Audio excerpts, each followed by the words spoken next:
ಉಪಸಮಿತಿ ನಂ. ವಿ. ಮತದಾನದ ಹಕ್ಕು. ಎರಡನೆಯ ಸಭೆ ಡಿಸೆಂಬರ್ 22, 1930. ಉಪಸಮಿತಿ ನಂ. 6. ಮತದಾನದ ಹಕ್ಕು, ಇದರ ನಡಾವಳಿಗಳು. ಭಾರತ ಸರ್ಕಾರ ಸೆಂಟ್ರಲ್ ಪಬ್ಲಿಕೇಶನ್ ಬ್ರಾಂಚ್, ಕಲ್ಕತ್ತಾ 1931, ಪುಟಗಳು 288-45. 9. ಈ ಸಮಿತಿಗೆ ಕಳಿಸಿದ ಪರಿಶೀಲನಾಂಶಗಳು ಈ ಕೆಳಗಿನಂತೆ ಇರುತ್ತವೆ. ಪುರುಷರ ಮತ್ತು ಮಹಿಳೆಯರ ಮತಾಧಿಕಾರವು ಯಾವ ಮುಖ್ಯ ತತ್ವಗಳನ್ನು ಆಧರಿಸಿರತಕ್ಕುದು? ಡಾ. ಅಂಬೇಡ್ಕರ್. ಈ ದುಂಡು ಮೇಜಿನ ಪರಿಷತ್ತು ಪರ್ಯಾಲೋಚಿಸಬೇಕಾದ ಮಹತ್ವದ ಪ್ರಶ್ನೆಗಳು ಕೇವಲ ಎರಡೇ ಎಂದು ನನಗೆ ಕಂಡುಬರುತ್ತದೆ. ಭಾರತವು ಹೊಣೆಗಾರ ಸರ್ಕಾರವನ್ನು ಹೊಂದಿರತಕ್ಕುದೋ ಎಂಬುದು ಒಂದು ಪ್ರಶ್ನೆ ಮತ್ತು ಆ ಸರ್ಕಾರವು ಯಾವ ಜನತೆಗೆ ಹೊಣೆಗಾರವಾಗಿರಬೇಕೆಂಬುದು ಎರಡನೆಯ ಪ್ರಶ್ನೆ. ಭಾರತವು ಹೊಣೆಗಾರ ರೂಪದ ಸರ್ಕಾರವನ್ನು ಹೊಂದಿರತಕ್ಕುದೆಂಬ ಬಗ್ಗೆ ನಾವೆಲ್ಲರೂ ಪೂರ್ಣ ಸಮ್ಮೇಳನದಲ್ಲಿ ಏಕಧ್ವನಿಯಿಂದ ಬೇಡಿಕೆಯನ್ನು ಸಲ್ಲಿಸಿದ್ದೇವೆ. ಮತ್ತು ಪೂರ್ಣ ಸಮ್ಮೇಳನದಲ್ಲಿ ನನ್ನ ಮಟ್ಟಿಗೆ ಹೇಳಬೇಕಾದರೆ ನಿಮ್ಮ ವರ್ಗದವರ ಪರವಾಗಿ ನನ್ನ ಎದುರಿಗೆ ಕುಳಿತಿರುವ ನನ್ನ ಸ್ನೇಹಿತರೊಂದಿಗೆ ಅವರು ಭಾರತಕ್ಕೆ ಹೊಣೆಗಾರ ಸರ್ಕಾರ ಬೇಕೆಂದು ಕೇಳುವ ಅವರ ಬೇಡಿಕೆಯಲ್ಲಿ ಕೂಡಿದ್ದೇವೆ. ಏನೇ ಆದಾಗ್ಯೂ ನಾನು ಹಾಗೆ ಮಾಡಿದಾಗ ದುಂಡು ಮೇಜಿನ ಪರಿಷತ್ತಿನಲ್ಲಿ ತಮ್ಮ ದೇಶವನ್ನು ಪ್ರತಿನಿಧಿಸಲು ಬಂದ ಭಾರತೀಯರು ಭಾರತಕ್ಕೆ ಹೊಣೆಗಾರ ಸರ್ಕಾರ ಬೇಕೆಂಬ ಬಗ್ಗೆ ಮಾತ್ರವೇ ಏಕಾಭಿಪ್ರಾಯ ಹೊಂದಿರದೆ ಅಂಥ ಸರ್ಕಾರವು ಯಾರಿಗೆ ಹೊಣೆಗಾರವಾಗಿರಬೇಕೆಂಬ ಬಗ್ಗೆಯೂ ಸಹ ಒಮ್ಮತ ಹೊಂದಿರುತ್ತಾರೆ ಎಂಬ ಅನಿಸಿಕೆ ನನ್ನದಾಗಿತ್ತು. ಮಾನ್ಯರೇ, ಅದು ನನ್ನ ಭ್ರಮೆಯಾಗಿತ್ತು ಎಂದು ಹೇಳಲು ನನಗೆ ವಿಷಾದವಾಗುತ್ತದೆ. ಡೊಮಿನಿಯನ್ ಸ್ಥಾನದ ಬೇಡಿಕೆಯ ಬಗ್ಗೆ ನಮ್ಮ ಜನತೆಯಲ್ಲಿ ಕೆಲವರು ನಾನು ಮತ್ತು ಇತರರು ಅವರ ಜೊತೆ ಸೇರಬೇಕೆಂದು ಇಚ್ಛಿಸುತ್ತಾರೆಂಬುದು ನನಗೆ ಗೊತ್ತಾದಾಗ್ಯೂ ಡೊಮಿನಿಯನ್ ಸ್ಥಾನದ ಮೇರೆಗೆ ಸ್ಥಾಪಿಸಲಾಗುವ ಸರ್ಕಾರವು ಭಾರತದ ಇಡೀ ಜನತೆಗೆ ಹೊಣೆಗಾರವಾಗಿರತಕ್ಕುದೆಂಬ ನಮ್ಮ ಬೇಡಿಕೆಯಲ್ಲಿ ಅವರು ನಮ್ಮ ಜೊತೆಗೂಡುವುದಿಲ್ಲ. ಇಂಥ ಅಭಿಪ್ರಾಯ ಉಂಟಾಗಬಹುದೆಂದು ಮತ್ತು ನಾವು ಈಗ ತೆಗೆದುಕೊಂಡ ನಿಲುವನ್ನು ರಕ್ಷಿಸುವುದಕ್ಕಾಗಿ ನಾನು ಎದ್ದು ನಿಲ್ಲಬೇಕಾಗುತ್ತದೆಂದು ನಾನು ಎಂದೂ ಭಾವಿಸಿರಲಿಲ್ಲ. ಮಾನ್ಯರೇ, ಈಗ ನಿಮ್ಮ ವರ್ಗದವರ ಪರವಾಗಿ ಮಾತನಾಡುತ್ತಾ ಹೇಳಬೇಕೆಂದರೆ ನಾನು ಯಾವ ಜನತೆಯ ಬಗ್ಗೆ ಮಾತನಾಡುತ್ತಿರುವೆನೋ ಆ ಜನತೆಗೆ ಸಂವಿಧಾನದಲ್ಲಿ ಸ್ಥಾನ ಇರುವ ಬಗ್ಗೆ ನನಗೆ ಖಾತ್ರಿ.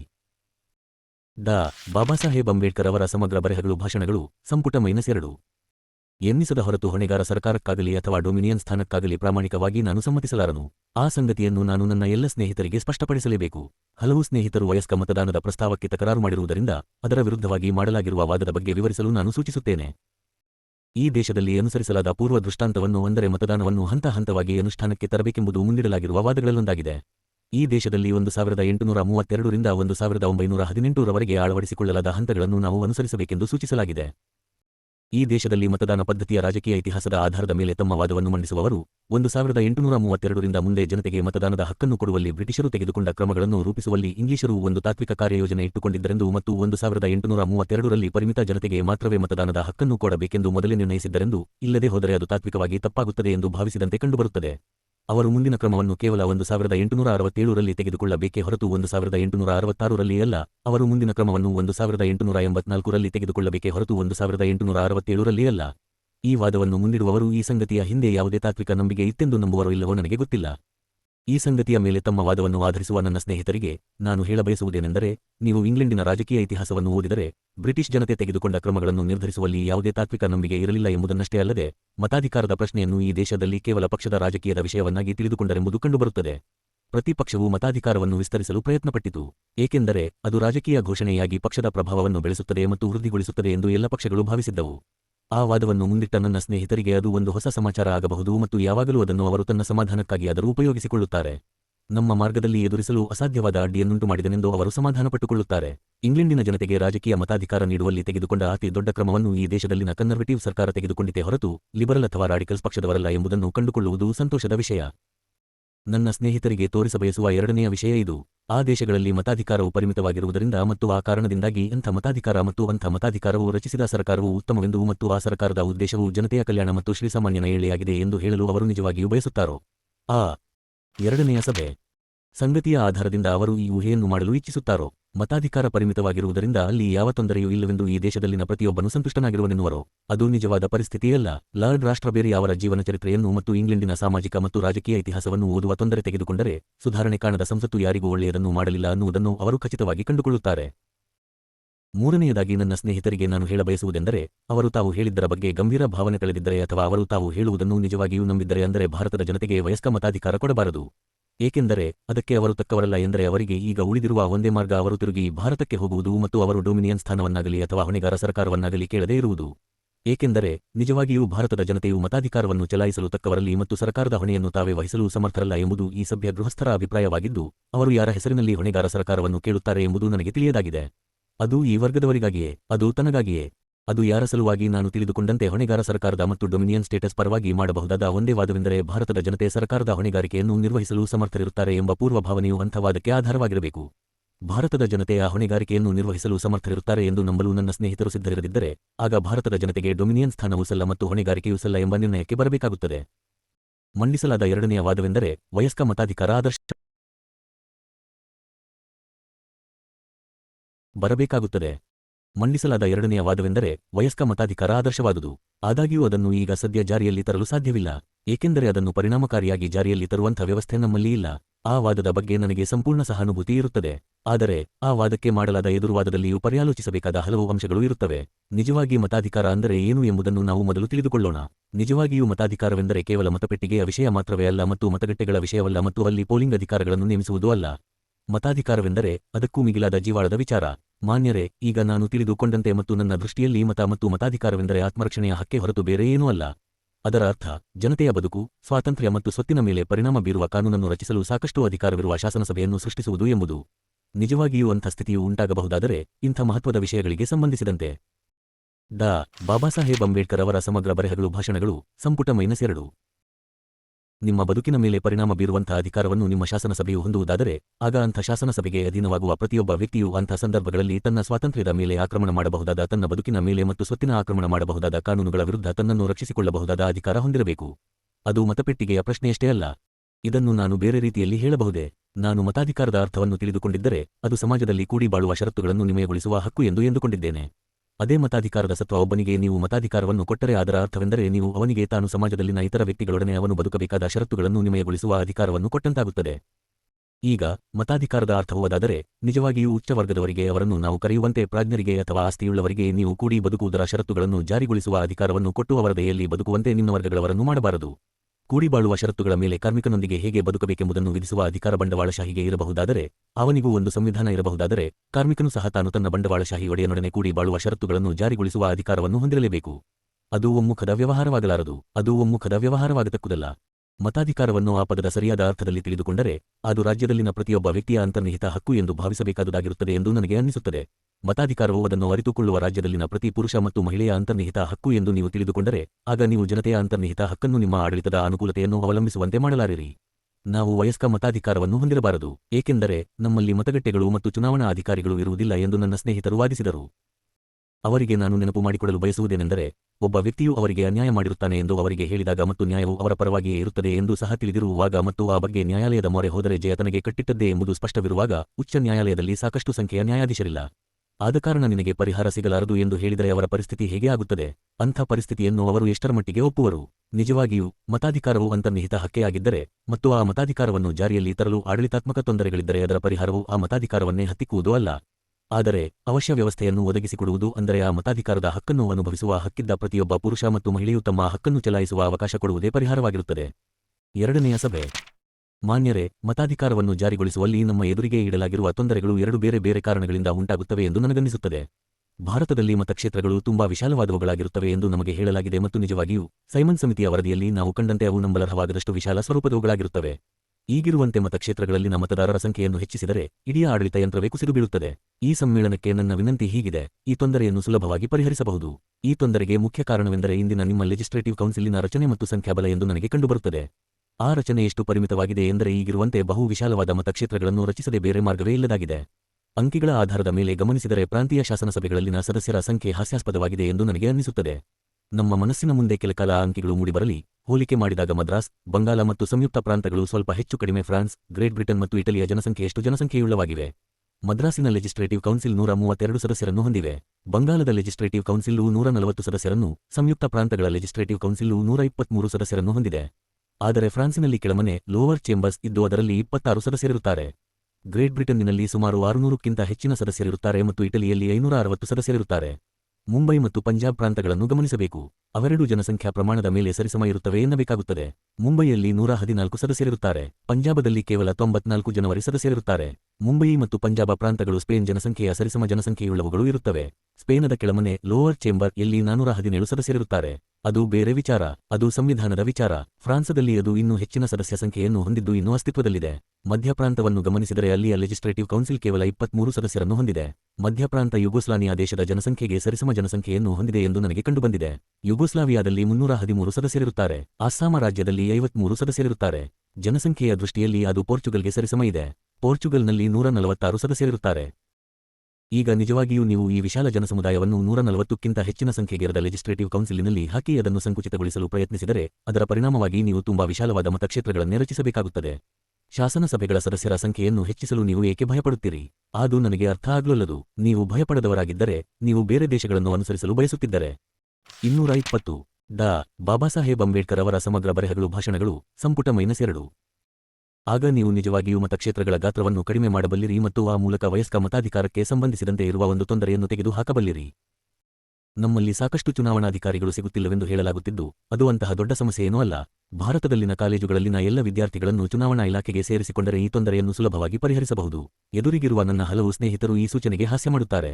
ಆದರೆ ಅವರು ಏಕೆ ನಗುತ್ತಾರೆ ಅನ್ನುವುದು ನನಗೆ ಅರ್ಥವಾಗುವುದಿಲ್ಲ. ಜನಗಣತಿ ಕಾಲದಲ್ಲಿ ಎಲ್ಲ ಶಾಲೆ, ಕಾಲೇಜುಗಳ ವಿದ್ಯಾರ್ಥಿಗಳು ಜನಗಣತಿ ಇಲಾಖೆಗೆ ಸಹಾಯ ಮಾಡುತ್ತಿರುವುದು ವಾಸ್ತವ ಸಂಗತಿಯಾಗಿದೆ. ಉದಾಹರಣೆಗೆ ಹೇಳಬೇಕೆಂದರೆ ಅದೇ ಪದ್ಧತಿಯನ್ನು ಮತದಾನದ ದಿವಸ ಅನುಸರಿಸಿದರೆ ಮತ್ತು ಕಾಲೇಜು ವಿದ್ಯಾರ್ಥಿಗಳನ್ನು ಆ ವಿಷಯಕ್ಕೆ ಸಂಬಂಧಪಟ್ಟಂತೆ ಸಹಾಯ ಮಾಡಲು ಕೇಳಿದರೆ ಮತ್ತು ಅವರು ಈ ಇಲಾಖೆಯ ಸಹಾಯಕ್ಕೆ ಬರುತ್ತಾರೆಂಬುದರಲ್ಲಿ ನನಗೆ ಎಳ್ಳಷ್ಟು ಸಂಶಯವಿಲ್ಲ. ಆಗ ಇಂಥ ಸಂದರ್ಭದಲ್ಲಿ ನಮಗೆ ಬೇಕಾದುದಕ್ಕಿಂತ ಹೆಚ್ಚಿನ ಸಂಖ್ಯೆಯಲ್ಲಿ ಚುನಾವಣಾಧಿಕಾರಿಗಳು ದೊರಕುತ್ತಾರೆ. ಆದುದರಿಂದ ಈ ಪರಿಸ್ಥಿತಿಯಿಂದಾಗಿ ಉಂಟಾಗುವ ತೊಂದರೆಗಳು ಪರಿಹರಿಸಲು ಆಗದಂಥವುಗಳೇನೂ ಅಲ್ಲ ಎಂದು ನನಗೆ ಅನ್ನಿಸುತ್ತದೆ. ಈ ಆಧಾರದ ಮೇಲೆ ವಯಸ್ಕ ಮತಾಧಿಕಾರಕ್ಕೆ ತಕರಾರು ಮಾಡುವ ನನ್ನ ಸ್ನೇಹಿತರಿಗೆ ನಾನು ಹೀಗೆ ಹೇಳಬಯಸುತ್ತೇನೆ. ಅವರ ವಾದ ಒಂದು ರೀತಿಯಲ್ಲಿ ವಿಚಿತ್ರವಾಗಿ ಕಾಣುತ್ತದೆ. ಬ್ರಿಟಿಷ್ ಸದಸ್ಯರೊಬ್ಬರು ಒಂದು ತೊಂದರೆಯನ್ನು ಸೂಚಿಸಿದಾಗ ಮತ್ತು ಭಾರತವು ಕ್ರಮಿಸುವ ಮಾರ್ಗದಲ್ಲಿ ಹಲವಾರು ತೊಂದರೆಗಳಿವೆ ಮತ್ತು ಆ ಕಾರಣದಿಂದ ಭಾರತವು ಡೊಮಿನಿಯನ್ ಸ್ಥಾನವನ್ನಾಗಲಿ ಅಥವಾ ಹೊಣೆಗಾರ ಸರ್ಕಾರವನ್ನಾಗಲಿ ಪಡೆಯಲಾರದು ಎಂದಾಗ ಎದುರಿಗೆ ಕುಳಿತ ಸಭ್ಯ ಗೃಹಸ್ಥರು ಆ ತೊಂದರೆಗಳ ಪ್ರಯೋಜನವನ್ನು ಆ ಇಂಗ್ಲಿಷ್ ಸಭ್ಯ ಗೃಹಸ್ಥನು ಉಪಯೋಗಿಸಿಕೊಳ್ಳಲು ಒಪ್ಪುವುದಿಲ್ಲ. ಅವರು ಅವನಿಗೆ ಕೂಡಲೇ ನಮ್ಮ ಕ್ಷೇಮಗಳನ್ನು ಹತ್ತಿಕ್ಕಲು ತೊಂದರೆಗಳನ್ನೇ ಏಕೆ ಮುಂದೆ ಮಾಡುತ್ತೀರಿ? ಈ ತೊಂದರೆಗಳು ನಿಜವಾಗಿಯೂ ಪರಿಹರಿಸಬಲ್ಲವಾಗಿವೆ ಎಂದು ಹೇಳುವಿರಿ. ಈ ಬದಿಗೆ ಕುಳಿತ ನಾವು ಸಹ ಆ ತೊಂದರೆಗಳ ಪ್ರಯೋಜನವನ್ನು ನೀವು ಪಡೆದುಕೊಳ್ಳಲು ಬಿಡುವುದಕ್ಕೆ ಸಿದ್ಧರಿಲ್ಲ ಎಂದು ನಾನು ಸ್ಪಷ್ಟವಾಗಿ ಹೇಳುತ್ತೇವೆ. ಅಧಿಕಾರವನ್ನು ನಮ್ಮ ಕೈಯಲ್ಲಿ ತೆಗೆದುಕೊಳ್ಳಲು ತೊಂದರೆಗಳು ಇದ್ದರೆ ಆ ತೊಂದರೆಗಳನ್ನು ಪರಿಹರಿಸಲೇಬೇಕು. ನೀವು ಪರಿಸ್ಥಿತಿಯ ಪ್ರಯೋಜನವನ್ನು ಪಡೆದುಕೊಳ್ಳಲು ನಾವು ಬಿಡುವುದೇ ಇಲ್ಲ. ಮಾನ್ಯರೇ, ನಾನು ಇಲ್ಲಿಯವರೆಗೆ ವಯಸ್ಕ ಮತಾಧಿಕಾರದ ಬಗ್ಗೆ ಸಲ್ಲಿಸಲಾಗಿರುವ ವಾದಗಳ ಬಗ್ಗೆ ಹೇಳಿದೆನು. ಈಗ ವಯಸ್ಕ ಮತಾಧಿಕಾರದ ಪರವಾಗಿ ಇರುವವೆಂದು ನಾನು ಭಾವಿಸಿರುವ ಮತ್ತು ಅವು ನಿರ್ಣಾಯಕ ಅಂಶಗಳೆಂದು ನಾನು ತಿಳಿದಿರುವ ಒಂದೆರಡು ಅಂಶಗಳನ್ನು ಮಂಡಿಸಲು ನನಗೆ ಅನುಮತಿಸಿರಿ. ನಾನು ಮಂಡಿಸುವ ಮೊದಲನೆಯ ವಾದವೆಂದರೆ ಭಾರತದಲ್ಲಿ ಎಲ್ಲ ಜಾತಿಗಳಿಗೆ ಮತ್ತು ಕೋಮುಗಳಿಗೆ ಪ್ರಾತಿನಿಧ್ಯದ ಸಮಾನತೆಯನ್ನು ಕೊಡುವ ವಯಸ್ಕ ಮತಾಧಿಕಾರವನ್ನು ಕೊಡುವುದಕ್ಕಿಂತ ಕಡಿಮೆಯಾದ ಯಾವುದೇ ಪದ್ಧತಿಯ ಚುನಾವಣೆಯನ್ನು ನಾವು ಹೊಂದಲಾರೆವು. ಈ ಪರಿಣಾಮವನ್ನು ಕೊಡುವಂಥ ಎರಡನೆಯ ಸಭೆ ಬೇರೆ ಯಾವುದೇ ಬೇರೆ ಪದ್ಧತಿಯೂ ಇಲ್ಲವೇ ಇಲ್ಲ. ಮತಕ್ಷೇತ್ರಗಳ ಉದಾಹರಣೆಯನ್ನು ಇಲ್ಲಿ ಉಲ್ಲೇಖಿಸಬಹುದು. ಬಂಗಾಲ ಮತ್ತು ಪಂಜಾಬದಲ್ಲಿ ಮಹಮ್ಮಡನ್ನರು ಬಹುಮತವನ್ನು ಹೊಂದಿದವರಾಗಿರುತ್ತಾರೆ. ಸಿಂಧ್ನಲ್ಲೂ ಹಾಗೆಯೇ ಇದೆ. ಮುಂಬಯಿಯಲ್ಲಿ ಹಾಗಿಲ್ಲ. ಈ ಪ್ರಾಂತಗಳಲ್ಲಿ ಮುಸಲ್ಮಾನರ ಪದ್ಧತಿ ಏನು? ನಿಮ್ಮ ಮನಸ್ಸನ್ನು ತಿಳಿಗೊಳಿಸಲು ನಾನು ಇದನ್ನು ಹೇಳುತ್ತಿದ್ದೇನೆ. ನನ್ನ ಮೊಹಮ್ಮಡನ್ ಸ್ನೇಹಿತರು ಇದನ್ನು ಬಿಟ್ಟು ಬೇರೆ ವಾದವನ್ನು ಮಂಡಿಸಬಹುದು. ಇದನ್ನು ನಾನು ಒಂದು ಪ್ರಕರಣದ ರೀತಿಯಲ್ಲಿ ಮಂಡಿಸುತ್ತಿದ್ದೇನೆ. ಇಂದು ನಾವು ಅನುಸರಿಸುತ್ತಿರುವ ಚುನಾವಣಾ ಪದ್ಧತಿಯ ಮೇರೆಗೆ ಈ ಪ್ರಾಂತಗಳಲ್ಲಿ ಮೊಹಮ್ಮಡನ್ ಕೋಮುಗಳವರ ಸ್ಥಾನವೇನು? ಸಿಂಧದಲ್ಲಿ ಮೊಹಮ್ಮಡನ್ನರು ಜನತೆಯ 70% ಇರುತ್ತಾರೆ. ಆದರೆ ನಾನು ತಪ್ಪಾಗಿ ತಿಳಿದುಕೊಂಡಿರದಿದ್ದರೆ ಅವರ ಮತದಾನದ ಬಲ ಕೇವಲ 49% ಮಾತ್ರ ಇರುತ್ತದೆ. ಬಂಗಾಲ ಮತ್ತು ಪಂಜಾಬದ ಉದಾಹರಣೆಯನ್ನು ಮನಃ ಉಲ್ಲೇಖಿಸಬೇಕೆಂದರೆ ಅಲ್ಲಿಯೂ ಸಹ ಮೊಹಮ್ಮಡನ್ನರ ಜನಸಂಖ್ಯೆಯಲ್ಲಿ ಮೇಲೆ ಪಡೆಯುತ್ತಾರೆ. ಆದರೆ ಮತದಾರರ ಯಾದಿಯಲ್ಲಿ ಅವರು ಅಲ್ಪಸಂಖ್ಯಾತರಾಗಿಯೇ ಇರುತ್ತಾರೆ. ನಿಮ್ಮ ವರ್ಗದವರ ಉದಾಹರಣೆಯನ್ನು ತೆಗೆದುಕೊಳ್ಳಿರಿ. ಈಗಿರುವ ಮತದಾರರ ಯಾದಿಯಲ್ಲಿ ಅವರು ಎಲ್ಲಿಯೂ ಇಲ್ಲ. ಈ ಸ್ವರೂಪದ ಮತಾಧಿಕಾರ ಇರುವುದು ತುಂಬಾ ಅವಮಾನಕರವಾದುದೆಂದು ನಾನು ಭಾವಿಸುತ್ತೇನೆ. ಇಲ್ಲಿ ನೀವು ಒಂದು ಸಂಗತಿಯನ್ನು ನೆನಪಿನಲ್ಲಿಡಬೇಕು. ಭಾರತೀಯ ಸಮಾಜವು ಹಲವಾರು ಜಾತಿಗಳು ಮತ್ತು ಕುಲಗಳಿಂದ ಕೂಡಿರುತ್ತದೆ ಮತ್ತು ಈ ಜಾತಿಗಳು ಮತ್ತು ಕುಲಗಳು ಪರಸ್ಪರ ಕಾಟಕೋನದ ರೇಖೆಗಳಂತೆ ಒಂದಕ್ಕೊಂದು ಸಂಬಂಧಿಸಿರುವುದಿಲ್ಲ. ಅಂದರೆ ಈ ಜನತೆಯನ್ನು ನೀವು ಯಾವುದೇ ಒಂದು ನಿಶ್ಚಿತ ಸ್ಥಳದಲ್ಲಿ ತುಂಡರಿಸಿದರೆ ಅದರಲ್ಲಿ ಎಲ್ಲ ಕೋಮುಗಳನ್ನು ಸಮಪ್ರಮಾಣದಲ್ಲಿ ಪ್ರತಿನಿಧಿಸುವ ಒಂದು ಭಾಗವನ್ನೇ ನೀವು ಪಡೆದುಕೊಳ್ಳುತ್ತೀರಿ. ಇನ್ನೊಂದು ರೀತಿಯಲ್ಲಿ ನೋಡಿದರೆ ನಾನು ಹೀಗೆ ಹೇಳಬಹುದಾದರೆ ಅವುಗಳು ಸರಿಸಮ ಕಾಳುಗಳನ್ನು ಒಂದರ ಮೇಲೊಂದರಂತೆ ಸಮಾಂತರದಲ್ಲಿ ಇಟ್ಟು ಅಂದರೆ ಅದನ್ನು ನೀವು ಯಾವುದೇ ಒಂದು ಸ್ಥಳದಲ್ಲಿ ತುಂಡರಿಸಿದರೆ ಆಗ ನಿಮಗೆ ಒಂದು ಅಥವಾ ಎರಡು ಕೋಮುಗಳನ್ನು ಮಾತ್ರ ಪ್ರತಿನಿಧಿಸುವ ಭಾಗಗಳು ಮಾತ್ರ ದೊರಕುತ್ತದೆ. ಉಳಿದ ಯಾವ ಕೋಮುಗಳ ಪ್ರಾತಿನಿಧ್ಯವೂ ಅಲ್ಲಿ ಇರುವುದಿಲ್ಲ. ಕೇವಲ ಕೆಲವು ಜಾತಿಗಳು ಮತ್ತು ಕೋಮುಗಳು ಮಾತ್ರ ಪ್ರಾಬಲ್ಯ ಹೊಂದಿರುವಂಥ ರಾಜಕೀಯ ಸರ್ಕಾರದ ಪದ್ಧತಿಯನ್ನು ರಚಿಸಲು ನಿಜವಾಗಿಯೂ ನಿಮಗಾರಿಗೂ ಬೇಕಾಗಿಲ್ಲ. ಭಾರತದಲ್ಲಿ ನೀವು ಕೆಲವರಿಗೆ ಮಾತ್ರವೇ ಮತಾಧಿಕಾರವಿದ್ದು ಉಳಿದ ಯಾರಿಗೂ ಮತಾಧಿಕಾರವಿಲ್ಲದ ದಕ್ಷಿಣ ಆಫ್ರಿಕಾವನ್ನು ಸೃಷ್ಟಿಸುವುದನ್ನು ಖಂಡಿತವಾಗಿಯೂ ಇಷ್ಟಪಡಲಿಕ್ಕಿಲ್ಲ. ಪ್ರತಿಯೊಬ್ಬ ವ್ಯಕ್ತಿಗೂ ನೀವು ಮತಾಧಿಕಾರವನ್ನು ಕೊಡಲು ಇಚ್ಛೆಪಟ್ಟವರಾಗಿದ್ದರೆ ಪ್ರತಿಯೊಬ್ಬ ವ್ಯಕ್ತಿಗೂ ರಾಜಕೀಯ ಚುನಾವಣಾಧಿಕಾರವನ್ನು ಆತ ತನ್ನ ಭವಿಷ್ಯವನ್ನು ರೂಪಿಸಿಕೊಳ್ಳಬಹುದೆಂದು ಕೊಡಲು ಇಚ್ಛೆಪಟ್ಟವರಾಗಿದ್ದರೆ ಆಗ ಭಾರತದಲ್ಲಿ ವಯಸ್ಕ ಮತಾಧಿಕಾರವನ್ನು ಹೊಂದಿರುವ ಚುನಾವಣಾ ಪದ್ಧತಿಯ ಹೊರತು ಬೇರೆ ಯಾವ ಪದ್ಧತಿಯನ್ನು ಇಟ್ಟುಕೊಳ್ಳಲಾರಿರಿ ಎಂದು ನಾನು ಹೇಳುತ್ತೇನೆ. ನಾನು ಇನ್ನೊಂದು ಉದಾಹರಣೆಯನ್ನು ಕೊಡುತ್ತೇನೆ. ಮಹಿಳೆಗೆ ಮತಾಧಿಕಾರ ಕೊಡುವ ವಿಚಾರಕ್ಕೆ ನಾನು ವಿರೋಧಿಯಲ್ಲ. ನಿಮ್ಮ ಮಹಿಳಾ ಸದಸ್ಯರಾದ ಶ್ರೀಮತಿ ಸುಬ್ಬರಾಯನವರ ಈ ವಾದಕ್ಕೆ ಸಮರ್ಥನೆ ನೀಡುತ್ತೇನೆ. ಮತಾಧಿಕಾರವನ್ನು ವಿಸ್ತಾರಗೊಳಿಸಲು ಮತ್ತು ಹೆಚ್ಚಿಸಲು ಸೂಚಿಸಲಾದ ವಿಷಯದ ಡಾ. ಬಾಬಾಸಾಹೇಬ್ ಅಂಬೇಡ್ಕರ್ ಅವರ ಸಮಗ್ರ ಬರೆಹಗಳು ಭಾಷಣಗಳು ಸಂಪುಟ -2 ಬಗ್ಗೆ ಒಂದೆರಡು ದೃಷ್ಟಾಂತಗಳನ್ನು ಹೇಳಲು ನನಗೆ ಅವಕಾಶ ಕೊಡಿರಿ. ಸಾಕ್ಷರತಾ ಆಧಾರದ ಮತಾಧಿಕಾರ ಇರಬೇಕೆಂದು ಸೂಚಿಸಲಾಗಿದೆ. ಇದನ್ನು ಮೋಜಿನ ಮತದಾನ ಎಂದು ಕರೆಯಲು ನಾನು ಇಚ್ಛಿಸುವುದಿಲ್ಲ. ಆದರೆ ಅದರ ಪರಿಣಾಮ ಏನು ಎಂದು ಹೇಳಬಯಸುತ್ತೇನೆ. ಅದರ ಪರಿಣಾಮ ಹೀಗೆ ಆಗುತ್ತದೆ. ಇದರಿಂದ ಹಲವು ಕೋಮುಗಳ ಮತದಾರರ ಸಂಖ್ಯೆ ದುಪ್ಪಟ್ಟಾಗುತ್ತದೆ. ಆದರೆ ಉಳಿದ ಕೋಮಿನವರ ಸಂಖ್ಯೆ ಇದ್ದಷ್ಟೇ ಉಳಿಯುತ್ತದೆ. ಭಾರತದ ಎಲ್ಲ ಕಡೆಯಲ್ಲಿಯೂ ಸಾಕ್ಷರತೆಯ ಪ್ರಮಾಣ ಒಂದೇ ರೀತಿಯಾಗಿಲ್ಲ. ಹಲವು ಕೋಮುಗಳ ಮತಾಧಿಕಾರವು ಇನ್ನೂ ಬೆಳೆಯುತ್ತದೆ. ಆದರೆ ಇತರ ಕೋಮಿನವರು ಇದ್ದಲ್ಲಿಯೇ ಉಳಿದು ಬಿಡುತ್ತಾರೆ. ಖಂಡಿತವಾಗಿಯೂ ಅಂಥ ಪರಿಸ್ಥಿತಿಯನ್ನು ಉಂಟುಮಾಡಲು ನೀವು ಇಚ್ಛಿಸಲಿಕ್ಕಿಲ್ಲ. ಆದ ಕಾರಣ ನನ್ನ ವಿನಂತಿ ಹೀಗಿದೆ, ಏನೆಂದರೆ ಮೇಲೆ ಸುತ್ತಲೂ ಕುಳಿತಿರುವ ಸದಸ್ಯರು ಮತ್ತು ಈ ಸಮ್ಮೇಳನದಲ್ಲಿರುವವರು ತಮ್ಮ ಆತ್ಮಸಾಕ್ಷಿಗೆ ಹೋಗುವವರಾಗಿದ್ದರೆ ನಂಬಿರಿ, ಭಾರತವು ಹೊಣೆಗಾರ ಸರ್ಕಾರವನ್ನೇ ಹೊಂದಿರತಕ್ಕುದು ಮತ್ತು ಸರ್ಕಾರವು ಜನತೆಗೆ ಹೊಣೆಗಾರವಾಗಿರತಕ್ಕುದು ಎಂದು ನಂಬುತ್ತಾರೆ. ಹಾಗಾಗಬೇಕಾದರೆ ವಯಸ್ಕ ಮತಾಧಿಕಾರಕ್ಕೆ ಪರ್ಯಾಯವಾದುದು ಯಾವುದೂ ಇಲ್ಲ ಎಂದು ನಾನು ಹೇಳುತ್ತೇನೆ. ಮಾನ್ಯರೇ, ಈಗ ನಾನು ನಿಮ್ಮ ಗಮನಕ್ಕೆ ತರಬೇಕೆಂದಿರುವ ಇನ್ನೊಂದು ವಿಷಯವಿದೆ. ಅದು ವಿಷಯದಲ್ಲಿ ತುಂಬಾ ನಿರ್ಣಯಾತ್ಮಕವಾಗಿರುವಂತೆ ಕಂಡುಬರುತ್ತದೆ. ಜಂಟಿ ಮತಕ್ಷೇತ್ರ ಅಥವಾ ಪ್ರತ್ಯೇಕ ಮತಕ್ಷೇತ್ರದ ಪ್ರಶ್ನೆಯು ತುಂಬಾ ಜಟಿಲವಾದುದೆಂದು ನಮಗೆಲ್ಲ ತಿಳಿದಿದೆ. ಅದು ತುಂಬಾ ಮಹತ್ವದ ಪ್ರಶ್ನೆಯಾಗಿರುತ್ತದೆ ಎಂದು ಕಂಡುಬರುತ್ತದೆ. ಈ ಜಂಟಿ ಮತಕ್ಷೇತ್ರ ಅಥವಾ ಪ್ರತ್ಯೇಕ ಮತಕ್ಷೇತ್ರದ ಪ್ರಶ್ನೆಯು ಬಿಡಿಸಲಾರದಂತೆ ಮತಾಧಿಕಾರದ ಪ್ರಶ್ನೆಯೊಡನೆ ಕೊನೆಯ ಪಕ್ಷ ನನ್ನ ಅಭಿಪ್ರಾಯದಲ್ಲಿ ಬೆರೆತುಕೊಂಡಿದೆ ಎಂಬುದನ್ನು ನಾನು ಎತ್ತಿ ತೋರಿಸಬಹುದು. ಭಾರತದಲ್ಲಿನ ಯಾವುದೇ ಅಲ್ಪಸಂಖ್ಯಾತ ವರ್ಗಕ್ಕೆ ವಯಸ್ಕ ಮತಾಧಿಕಾರವನ್ನು ಒದಗಿಸದ ಹೊರತು ಆ ಯಾವುದೇ ಅಲ್ಪಸಂಖ್ಯಾತ ವರ್ಗವನ್ನು ಸಂಯುಕ್ತ ಮತಕ್ಷೇತ್ರಕ್ಕೆ ಸಮ್ಮತಿಸುವಂತೆ ನೀವು ಕೇಳುವಂತಿಲ್ಲ, ಒತ್ತಾಯಪಡಿಸುವಂತಿಲ್ಲ. ನನ್ನ ಸಾಮಾಜಿಕ ಅಧಿಕಾರದೊಂದಿಗೆ ಹೊಂದಿಕೊಂಡಿರುವ ಚುನಾವಣೆಯಲ್ಲಿ ಭಾಗವಹಿಸುವವನಾಗಿರುವ ಅಧಿಕಾರವನ್ನು ನಾನು ಚಲಾಯಿಸಬಲ್ಲೆನೆಂಬುದು ಖಚಿತವಾಗದ ಹೊರತು ನಾನು ಬಹುಮತದವರ ಯಾವುದೇ ಸರ್ಕಾರದ ಮುಷ್ಟಿಯಲ್ಲಿ ಮತ್ತು ಅದರ ಅಧಿಕಾರದ ಕೆಳಗೆ ನನ್ನನ್ನು ಅರ್ಪಿಸಿಕೊಳ್ಳಲು ಸಿದ್ಧನಿಲ್ಲ. ನಿಮ್ಮ ವರ್ಗದವರ ಕೋಮುಗಳ ಪ್ರತಿಯೊಬ್ಬ ಪುರುಷ ಮತ್ತು ಮಹಿಳೆಯೂ ಮತ ಚಲಾಯಿಸಲು ಮತ್ತು ದೇಶದಲ್ಲಿನ ಜನತೆಯನ್ನು ಪ್ರತಿನಿಧಿಸುವ ಉಮೇದುವಾರನ ಅದೃಷ್ಟವನ್ನು ನಿರ್ಧರಿಸಲು ಸಮರ್ಥರಿರುವರೆಂದು ನಾನು ತಿಳಿಯದ ಹೊರತು ಜಂಟಿ ಮತಕ್ಷೇತ್ರಗಳಿಗಾಗಿ ನಾನು ಸಮ್ಮತಿಸುವುದೇ ಇಲ್ಲ. ಖಚಿತವಾಗಿಯೂ ಸಮ್ಮತಿಸುವುದಿಲ್ಲ. ಅಲ್ಪಸಂಖ್ಯಾತನ ಸ್ಥಾನದಲ್ಲಿ ನಿಲ್ಲಲು ನಾನು ಅವಕಾಶ ಕೊಡುವುದಿಲ್ಲ. ಬಹುಮತದವರು ನನ್ನ ಉಮೇದುವಾರನನ್ನು ಆಯ್ಕೆ ಮಾಡಲು ನಾನು ಅನುಮತಿಸುವುದಿಲ್ಲ. ಎಂಥ ಸಂದರ್ಭದಲ್ಲೂ ಇಲ್ಲ. ನನ್ನ ಅಲ್ಪಸಂಖ್ಯಾತರಿಗೆ ಸಂಬಂಧಿಸಿದಂತೆ ನಿಜ ಸಂಗತಿ ಏನೇ ಇದ್ದರೂ ಅದು ಮೊಹಮ್ಮಡನ್ನರಿಗೂ ಸಂಬಂಧಿಸಿದಂತೆ ನಿಜ ಸಂಗತಿಯೇ ಆಗುತ್ತದೆ ಎಂದು ನಾನು ಭಾವಿಸುತ್ತೇನೆ. ಇನ್ನೊಂದು ಸಮಿತಿಯ ಮುಂದೆ ಹೇಳಬೇಕಾದ ಯಾವುದೇ ವಿಷಯವನ್ನು ಇಲ್ಲಿ ಹೇಳಲು ನಾನು ಇಚ್ಛಿಸುವುದಿಲ್ಲ. ಆದರೆ ಈ ಅಂಶವು ತುಂಬಾ ಸುಸಂಬದ್ಧವಾದುದು ಮತ್ತು ಮಹತ್ವದ್ದು ಇದ್ದು ಅದನ್ನು 2ನೆಯ ಸಭೆ 222 ನಾನು ಹೇಳದೇ ಇರಲಾರೆ. ಬಂಗಾಲದ ಅಥವಾ ಪಂಜಾಬದ ಮೊಹಮ್ಮಡನ್ನರು ನೀವು ಬಹುಮತದ ಮತದಾರರಲ್ಲಿ ಸೇರಿಸದ ಹೊರತು ನ್ಯಾಯಯುತವಾಗಿ ಜಂಟಿ ಮತಕ್ಷೇತ್ರಗಳನ್ನು ಒಪ್ಪಿಕೊಳ್ಳಿರೆಂದು ನೀವು ಅವರನ್ನು ಕೇಳಲಾರಿರಿ. ಮೊಹಮ್ಮಡನ್ನರಿಗೆ ನೀವು ಮತಾಧಿಕಾರವನ್ನು ನಿರಾಕರಿಸಲಾರಿರಿ ಮತ್ತು ಚುನಾವಣಾ ಅಧಿಕಾರದಲ್ಲಿ ಅವರನ್ನು ಅಲ್ಪಸಂಖ್ಯಾತರನ್ನಾಗಿ ಮಾಡಲಾರಿರಿ ಮತ್ತು ಜೊತೆಗೆ ಬನ್ನಿ ಮತ್ತು ಜಂಟಿ ಮತಕ್ಷೇತ್ರವನ್ನು ಪಡೆಯಿರಿ ಎನ್ನಲಾರಿರಿ. ನೆಹರು ಸಮಿತಿಯು ಮತ್ತು ಭಾರತ ಕೇಂದ್ರ ಸಮಿತಿಯ 3 ಸದಸ್ಯರು ಈ ಸಂಗತಿಯ ನಿರ್ಣಯಾತ್ಮಕ ಸ್ವರೂಪವನ್ನು ಒಪ್ಪಿಕೊಂಡಿದ್ದಾರೆ. ನಮಗೆ ವಯಸ್ಕ ಮತಾಧಿಕಾರವನ್ನು ಕೊಡದ ನನ್ನ ಸ್ನೇಹಿತರಿಗೆ ನನ್ನ ಮಾತು ಮುಗಿಸುವ ಮುಂಚೆ ಒಂದೆರಡು ಸೂಚನೆ ಮಾಡಲು ಅನುಮತಿಯನ್ನು ಕೋರುವೆನು. ನನ್ನ ಭಾಷಣದ ಪ್ರಾರಂಭದಲ್ಲಿಯೇ ನಾನು ಭಾರತಕ್ಕೆ ಹೊಣೆಗಾರ ಸರ್ಕಾರವನ್ನು ಕೊಡುವ ಪ್ರಶ್ನೆಯು ಸಂಪೂರ್ಣವಾಗಿ ಈ ಪ್ರಶ್ನೆಯನ್ನು ಆಧರಿಸಿರತಕ್ಕುದಲ್ಲ ಎಂಬುದನ್ನು ಸ್ಪಷ್ಟಪಡಿಸಿರುತ್ತೇನೆ. 80 ಅಥವಾ 90 ಸದಸ್ಯರಿರುವ ಈ ಸಮ್ಮೇಳನದಲ್ಲಿ ನಾನು ಮತ್ತು ನನ್ನ ಸ್ನೇಹಿತ ಇಬ್ಬರೇ ಇಲ್ಲಿ ಪ್ರತ್ಯೇಕವಾಗಿ ಇರುತ್ತೇವೆ ಎಂಬುದು ನನಗೆ ಗೊತ್ತಿದೆಯಾದರೂ ನಾವಿಬ್ಬರೂ 43 ದಶಲಕ್ಷ ಜನತೆಯನ್ನು ಪ್ರತಿನಿಧಿಸುತ್ತೇವೆ. ದಿವಾನ ಬಹುದ್ದೂರ ರಾಮಚಂದ್ರ ರಾವ ಡಾ. ಅಂಬೇಡ್ಕರ್ ಅವರು ಲಾರ್ಡ್ ಜೆಟ್ಲ್ಯಾಂಡ್ ಅವರ ಪ್ರಸ್ತಾಪವನ್ನು ಒಪ್ಪುತ್ತಾರೋ? ಡಾ. ಅಂಬೇಡ್ಕರ್, ನಾವು ಸಿದ್ಧಾಂತವನ್ನು ಒಪ್ಪಬಹುದು. ಆದರೆ ನಾನು ಈಗ ಮುಂದಿಟ್ಟಿರುವ ವಿಷಯಕ್ಕೆ ಸಂಬಂಧಿಸಿದಂತೆ ನೂರಾರು ಪತ್ರಗಳು ಮತ್ತು ತಂತಿ ಸಂದೇಶಗಳು ನನಗೆ ಬರುತ್ತಿವೆ ಎಂಬುದನ್ನು ನಾನು ಹೇಳಬಹುದೋ? ಇದು ತುಂಬಾ ಮಹತ್ವದ ವಿಷಯವಾಗಿದೆ. Sir P. ಸಿ. ಮಿತ್ತಲ್, ಕೇಂದ್ರ ಶಾಸನಸಭೆಯ ಬಗ್ಗೆ ಏನು? ಅಲ್ಲಿಯೂ ಅವರಿಗೆ ವಯಸ್ಕ ಮತಾಧಿಕಾರ ಬೇಕೋ ಮತ್ತು ಶಾಸನಸಭೆಯ ಗಾತ್ರ ಎಷ್ಟಿರಬೇಕು? ಡಾ. ಅಂಬೇಡ್ಕರ್, ಅದು ಅನಂತರ ನಿರ್ಣಯಿಸಬೇಕಾದ ಪ್ರಶ್ನೆಯಾಗಿದೆ. ಕೇಂದ್ರ ಶಾಸನಸಭೆ ನನ್ನ ತಿಳಿವಳಿಕೆಯಂತೆ 500 ಸದಸ್ಯರನ್ನು ಹೊಂದಿರತಕ್ಕುದು. Sir P. ಸಿ. ಮಿತ್ತಲ್, ಮತ್ತು ವಯಸ್ಕ ಮತಾಧಿಕಾರವೂ ಸಹ. ಡಾ. ಅಂಬೇಡ್ಕರ್, ಹೌದು. ನಕ್ಷತ್ರ ಚಿಹ್ನೆ ನಕ್ಷತ್ರ ಚಿಹ್ನೆ ನಕ್ಷತ್ರ ಚಿಹ್ನೆ ನಕ್ಷತ್ರ ಚಿಹ್ನೆ ಸರ್ ಕೌಸಾಜಿ ಜಹಾಂಗೀರ ಬೇಗಂ ಅವರಿಗೆ ಯುಕ್ತ ಗೌರವದೊಂದಿಗೆ ನಾನು ಹಾಗೆ ಹೇಳಬಹುದಾದರೆ, ಈ ಎಲ್ಲ ಸೂಚನೆಗಳು ಕೌನ್ಸಿಲಿನಲ್ಲಿನ ಪ್ರಾತಿನಿಧ್ಯಕ್ಕೆ ಮತಾಧಿಕಾರವೇ ಬುನಾದಿಯಾಗಿದೆ ಎಂಬ ಭಾವನೆಯಿಂದ ಮೂಡಿಬಂದವುಗಳಾಗಿವೆ. ಎಲ್ಲ ದೇಶಗಳಲ್ಲೂ ಹಾಗೆಯೇ. ನಕ್ಷತ್ರ ಚಿಹ್ನೆ ಉಪಸಮಿತಿ ವಿ. ಮತದಾನದ ಅಧಿಕಾರ ರ ವ್ಯವಹರಣೆಗಳು ಪುಟಗಳು 68ರಿಂದ 69 229 ಡಾ. ಬಾಬಾಸಾಹೇಬ್ ಅಂಬೇಡ್ಕರ್ ಅವರ ಸಮಗ್ರ ಬರೆಹಗಳು ಭಾಷಣಗಳು ಸಂಪುಟ -2. ಆದರೆ ಕೋಮುಗಳಿಗೆ ಪ್ರಾಮುಖ್ಯವನ್ನು ನೀಡುವ ತತ್ವವನ್ನು ಅನುಸರಿಸಿರಲಿಲ್ಲ. ಈ ಸಿದ್ಧಾಂತ ಸರಿಯಾಗುವುದಿಲ್ಲ. ಕರ್ನಲ್ ಗಿಡ್ಡೆ, ನಾನು ಈಗ ಒಂದು ನಿಶ್ಚಿತ ಸೂಚನೆಯನ್ನು ಮಾಡುತ್ತೇನೆ. ಅದು ಹೀಗಿದೆ: ಲಾರ್ಡ್ ಜೆಟ್ಲ್ಯಾಂಡ್ ಅವರು ಸೂಚಿಸಿದ ಯೋಜನೆಯನ್ನು ಅಳವಡಿಸಿಕೊಳ್ಳುವಲ್ಲಿ ನಾವು ನೇರ ಮತ್ತು ಪರೋಕ್ಷ ಚುನಾವಣೆಗಳನ್ನು ಅನುಸರಿಸಬೇಕಾಗುತ್ತದೆ. ನೇರ ಚುನಾವಣೆಗೆ ಸಂಬಂಧಿಸಿದಂತೆ ಮತಾಧಿಕಾರವನ್ನು ಇನ್ನೂ ವಿಸ್ತರಿಸುವಂತಾಗಬಾರದೆಂಬುದು ಮತ್ತು ಅದು ಈಗಿರುವಂತೆಯೇ ಉಳಿಯಬೇಕೆಂಬುದು ನನ್ನ ಸೂಚನೆ. ಡಾ. ಅಂಬೇಡ್ಕರ್, ಹಾಗಾಗಕೂಡದು. ಕರ್ನಲ್ ಗಿಡ್ನಿ, ಸರಿ. ಸರ್ ಕೌಸಾಜಿ ಜಹಾಂಗೀರ, ನಗರ ಪ್ರದೇಶ ಮತ್ತು ಗ್ರಾಮಾಂತರ ಮತಕ್ಷೇತ್ರಗಳಿಗಾಗಿ ನಿರ್ದಿಷ್ಟ ಸಂಖ್ಯೆಯ ಪ್ರತಿನಿಧಿಗಳನ್ನು ಕಳಿಸಬೇಕು. ಜನಸಂಖ್ಯೆಯ ಅತಿ ದೊಡ್ಡ ಭಾಗವು ನೇರ ಮತವಿಲ್ಲದೆ ಉಳಿಯುತ್ತದೆ. ಈ ಜನಸಂಖ್ಯೆಯ ಇಡೀ ಸಮುದಾಯಕ್ಕೆ ಮತಾಧಿಕಾರವನ್ನು ವಿಸ್ತರಿಸಬೇಕು. ಅದು ವಯಸ್ಕ ಜನಸಂಖ್ಯೆಯ 25% ಆಧಾರದ ಮೇಲೆ ಇರತಕ್ಕುದು ಮತ್ತು ಅವರು ನಗರ ಮತ್ತು ಗ್ರಾಮಾಂತರ ಪ್ರದೇಶಗಳೆರಡರಲ್ಲೂ ತಮ್ಮ ಪ್ರತಿನಿಧಿಗಳನ್ನು ಪರೋಕ್ಷ ಚುನಾವಣೆಯ ಪದ್ಧತಿಯ ಮೇರೆಗೆ ತಮ್ಮ ಪ್ರತಿನಿಧಿಗಳನ್ನು ಕಳಿಸತಕ್ಕುದು. ಈ ಎರಡರ ನಡುವೆ ನಾನು ಯಾವ ಭೇದವನ್ನು ಮಾಡುವುದಿಲ್ಲ. ಅದರಿಂದಾಗಿ ಔದ್ಯೋಗಿಕ ಕಾರ್ಮಿಕರನ್ನು ಮತ್ತು ಕೃಷಿ ಕಾರ್ಮಿಕರನ್ನು ಒಳಗೊಳ್ಳುವಂತಾಗುತ್ತದೆ. ಡಾ. ಅಂಬೇಡ್ಕರ್, ಅದು ಅಂಥ ಯಾವುದನ್ನೂ ತರುವುದಿಲ್ಲ. ನಕ್ಷತ್ರ ಚಿಹ್ನೆ ನಕ್ಷತ್ರ ಚಿಹ್ನೆ ನಕ್ಷತ್ರ ಚಿಹ್ನೆ ನಕ್ಷತ್ರ ಚಿಹ್ನೆ ಡಾ. ಅಂಬೇಡ್ಕರ್, ಮಾನ್ಯರೇ, ಮತಾಧಿಕಾರದ ಪ್ರಶ್ನೆಯ ಬಗ್ಗೆ ಇಂದು ಮುಂಜಾನೆ ನಾನು ಹೇಳಬೇಕಾದುದನ್ನು ಹೇಳಿರುತ್ತೇನೆ.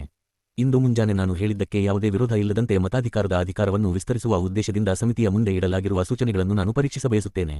ವಯಸ್ಕ ಮತಾಧಿಕಾರವು ಆದರ್ಶವಾದುದು ಎಂದು ಈ ಸಮಿತಿಯು ಒಪ್ಪಿದೆ ಎಂದು ನಾನು ಭಾವಿಸುತ್ತೇನೆ. ಇದನ್ನು ಕೂಡಲೇ ಸಾಧಿಸತಕ್ಕುದೆಂದು ನಮ್ಮಲ್ಲಿ ಹಲವರು ಆಲೋಚಿಸುತ್ತಾರೆ. ಉಳಿದವರು ಅದನ್ನು ಹಂತಹಂತವಾಗಿ ಸಾಧಿಸಬೇಕೆ ಅನ್ನುತ್ತಾರೆ. ಕಾರಣ ನಾವು ನಮ್ಮ ಎದುರಿನಲ್ಲಿ 2 ಖಚಿತ ಸೂಚನೆಗಳನ್ನು ಇಟ್ಟುಕೊಂಡಿದ್ದೇವೆ. ನಾವು ಈ ಪದ್ಧತಿಯನ್ನು ಹಂತಹಂತವಾಗಿ ಅನುಸರಿಸಬೇಕು ಮತ್ತು ಈಗಿರುವ ಮತದಾರರ ಯಾದಿಯಲ್ಲಿ 25% ಒಂದು ನಿರ್ದಿಷ್ಟ ಯೋಜನೆಯಂತೆ ಹಲವು ನಿಶ್ಚಿತ ವರ್ಷಗಳ ಅವಧಿಯಲ್ಲಿ ಹೆಚ್ಚಿಸುತ್ತಾ ಹೋಗಬೇಕೆನ್ನುವುದು ಒಂದು ಸೂಚನೆ. ಮತ್ತೊಂದು ಸೂಚನೆ ಎಂದರೆ ನಮ್ಮ ಗೌರವಾನ್ವಿತ ನಕ್ಷತ್ರ ಚಿಹ್ನೆ ಅದೇ. ಪುಟಗಳು 72ರಿಂದ 73. ಎರಡನೆಯ ಸಭೆ 228. ಸ್ನೇಹಿತರಾದ ಜೆಟ್ ಲ್ಯಾಂಡ್ ಮಾರ್ಕಸ್ ವಯಸ್ಕ ಮತದಾನದ ಬಗ್ಗೆ ತೆಗೆದುಕೊಳ್ಳಬೇಕೆಂದು ಸೂಚಿಸಿರುವ ಕ್ರಮದ ಬಗೆಗಿನ ಆ ಸೂಚನೆಯನ್ನು ಕಾರ್ಯಗತಗೊಳಿಸುವುದು. ಈಗ ಇವೆರಡನ್ನು ಹೋಲಿಸಿದಾಗ ನಾನು ಈಗಾಗಲೇ ಹೇಳಿದಂತೆ ನಾವು ವಯಸ್ಕ ಮತಾಧಿಕಾರವೇ ಬೇಕೆಂದು ದೃಢವಾಗಿ ನಂಬಿರುವಾಗ್ಯೂ ಲಾರ್ಡ್ ಅವರು ಮಾಡಿದ ಸೂಚನೆಯ ಬಗ್ಗೆ ನಾನು ಪಕ್ಷಪಾತಿಯಾಗಿರುತ್ತೇನೆ. ಅದು ಕೇವಲ ಎರಡರಲ್ಲೊಂದನ್ನು ಆರಿಸಿಕೊಳ್ಳುವ ಪ್ರಶ್ನೆ ಮಾತ್ರವೇ ಆಗಿದ್ದರೆ ನಾನು ಕೇವಲ ಕೆಲವು ವರ್ಗದ ಜನತೆಗೆ ಮಾತ್ರವೇ ಮತಾಧಿಕಾರ ಕೊಟ್ಟು ಸ್ವಯಂ ಆಡಳಿತದ ಸರ್ಕಾರವನ್ನು ಹೆಚ್ಚಿನ ಜನತೆಗೆ ಕೊಡುವುದನ್ನು ಕಾಲನ ಕೈಯಲ್ಲಿ ಬಿಟ್ಟು ಅದನ್ನು ಮುಂದೂಡುತ್ತಾ ಹೋಗುವುದಕ್ಕಿಂತ ವಯಸ್ಕ ಮತಾಧಿಕಾರಕ್ಕೆ ಭದ್ರ ಬುನಾದಿಯನ್ನು ಕೂಡಲೇ ಹಾಕುವ ಪದ್ಧತಿಗೆ ಆದ್ಯತೆಯ ಮೇಲೆ ಸಮ್ಮತಿಯನ್ನು ಕೊಡುತ್ತೇನೆ. ಅದನ್ನು ಹಾಗೆ ಹೇಳಿದ ನಂತರವೂ ಸಹ ನಾನು ಹೇಳಿದಂತೆ ಆ ಸೂಚನೆಗೆ ನಾನು ಪೂರ್ಣ ಮನಸ್ಸಿನ ಒಪ್ಪಿಗೆಯನ್ನು ಕೊಡಲಾರೆ. ಏಕೆಂದರೆ ಅದರಲ್ಲಿ ಹಲವು ತೊಂದರೆಗಳಿವೆ. ಆದರೆ ನಮ್ಮಲ್ಲಿ ಕೆಲವರು ಅನುಭವಿಸುತ್ತಿರುವ ಹಲವು ತೊಂದರೆಗಳನ್ನು ಪರಿಹರಿಸುವಲ್ಲಿ ಗೌರವಾನ್ವಿತ ಮಾರ್ಕ್ವೆಸ್ ಅವರು ನಮ್ಮ ಸಹಾಯಕ್ಕೆ ಬರುತ್ತಾರೆ ಎಂದು ನಾನು ಭಾವಿಸಿದ್ದೇನೆ ಮತ್ತು ನಾನು ಒಂದೆರಡು ಸೂಚನೆಗಳನ್ನು ಮಾಡುತ್ತೇನೆ. ನನಗೆ ಕಂಡಂತೆ ಒಂದು ಹೀಗಿರುತ್ತದೆ: ಗುಂಪುಗಳ ಆಧಾರದ ಮೇಲೆ ಪರೋಕ್ಷ ಚುನಾವಣಾ ಪದ್ಧತಿಯನ್ನು ನಾವು ಅಳವಡಿಸಿಕೊಂಡರೆ ನಿಮ್ಮ ವರ್ಗದವರಿಗೆ ಈಗಿರುವ ಪದ್ಧತಿಯ ಮೇರೆಗೆ ದೊರಕುವುದಕ್ಕಿಂತ ಹೆಚ್ಚಿನ ಒಳ್ಳೆಯದೇನೂ ಆಗುವುದಿಲ್ಲ ಎಂದು ನನಗೆ ಕಂಡುಬರುತ್ತದೆ. ಈ ಕಾರಣಕ್ಕಾಗಿ ನಾನು ಹೀಗೆ ಹೇಳುತ್ತೇನೆ: ನಿಮ್ಮ ವರ್ಗದವರು ಭಾರತದ ತುಂಬೆಲ್ಲ ಇರುವ ಹಳ್ಳಿಗಳಲ್ಲಿ ಅತಿ ಅಲ್ಪಸಂಖ್ಯೆಗಳಲ್ಲಿ ಚದುರಿಹೋಗಿದ್ದಾರೆ. ಅವರನ್ನು ಆರ್ಥಿಕ ಮತ್ತು ಸಾಮಾಜಿಕವಾಗಿ ತನ್ನ ಹಿಡಿತದಲ್ಲಿಟ್ಟುಕೊಂಡಿರುವ ತುಂಬಾ ಶಕ್ತಿಯುತವಾದ ಗುಂಪುಗಳಿಂದ ಅವರು ಸುತ್ತುವರಿಯಲ್ಪಟ್ಟವರಾಗಿರುತ್ತಾರೆ.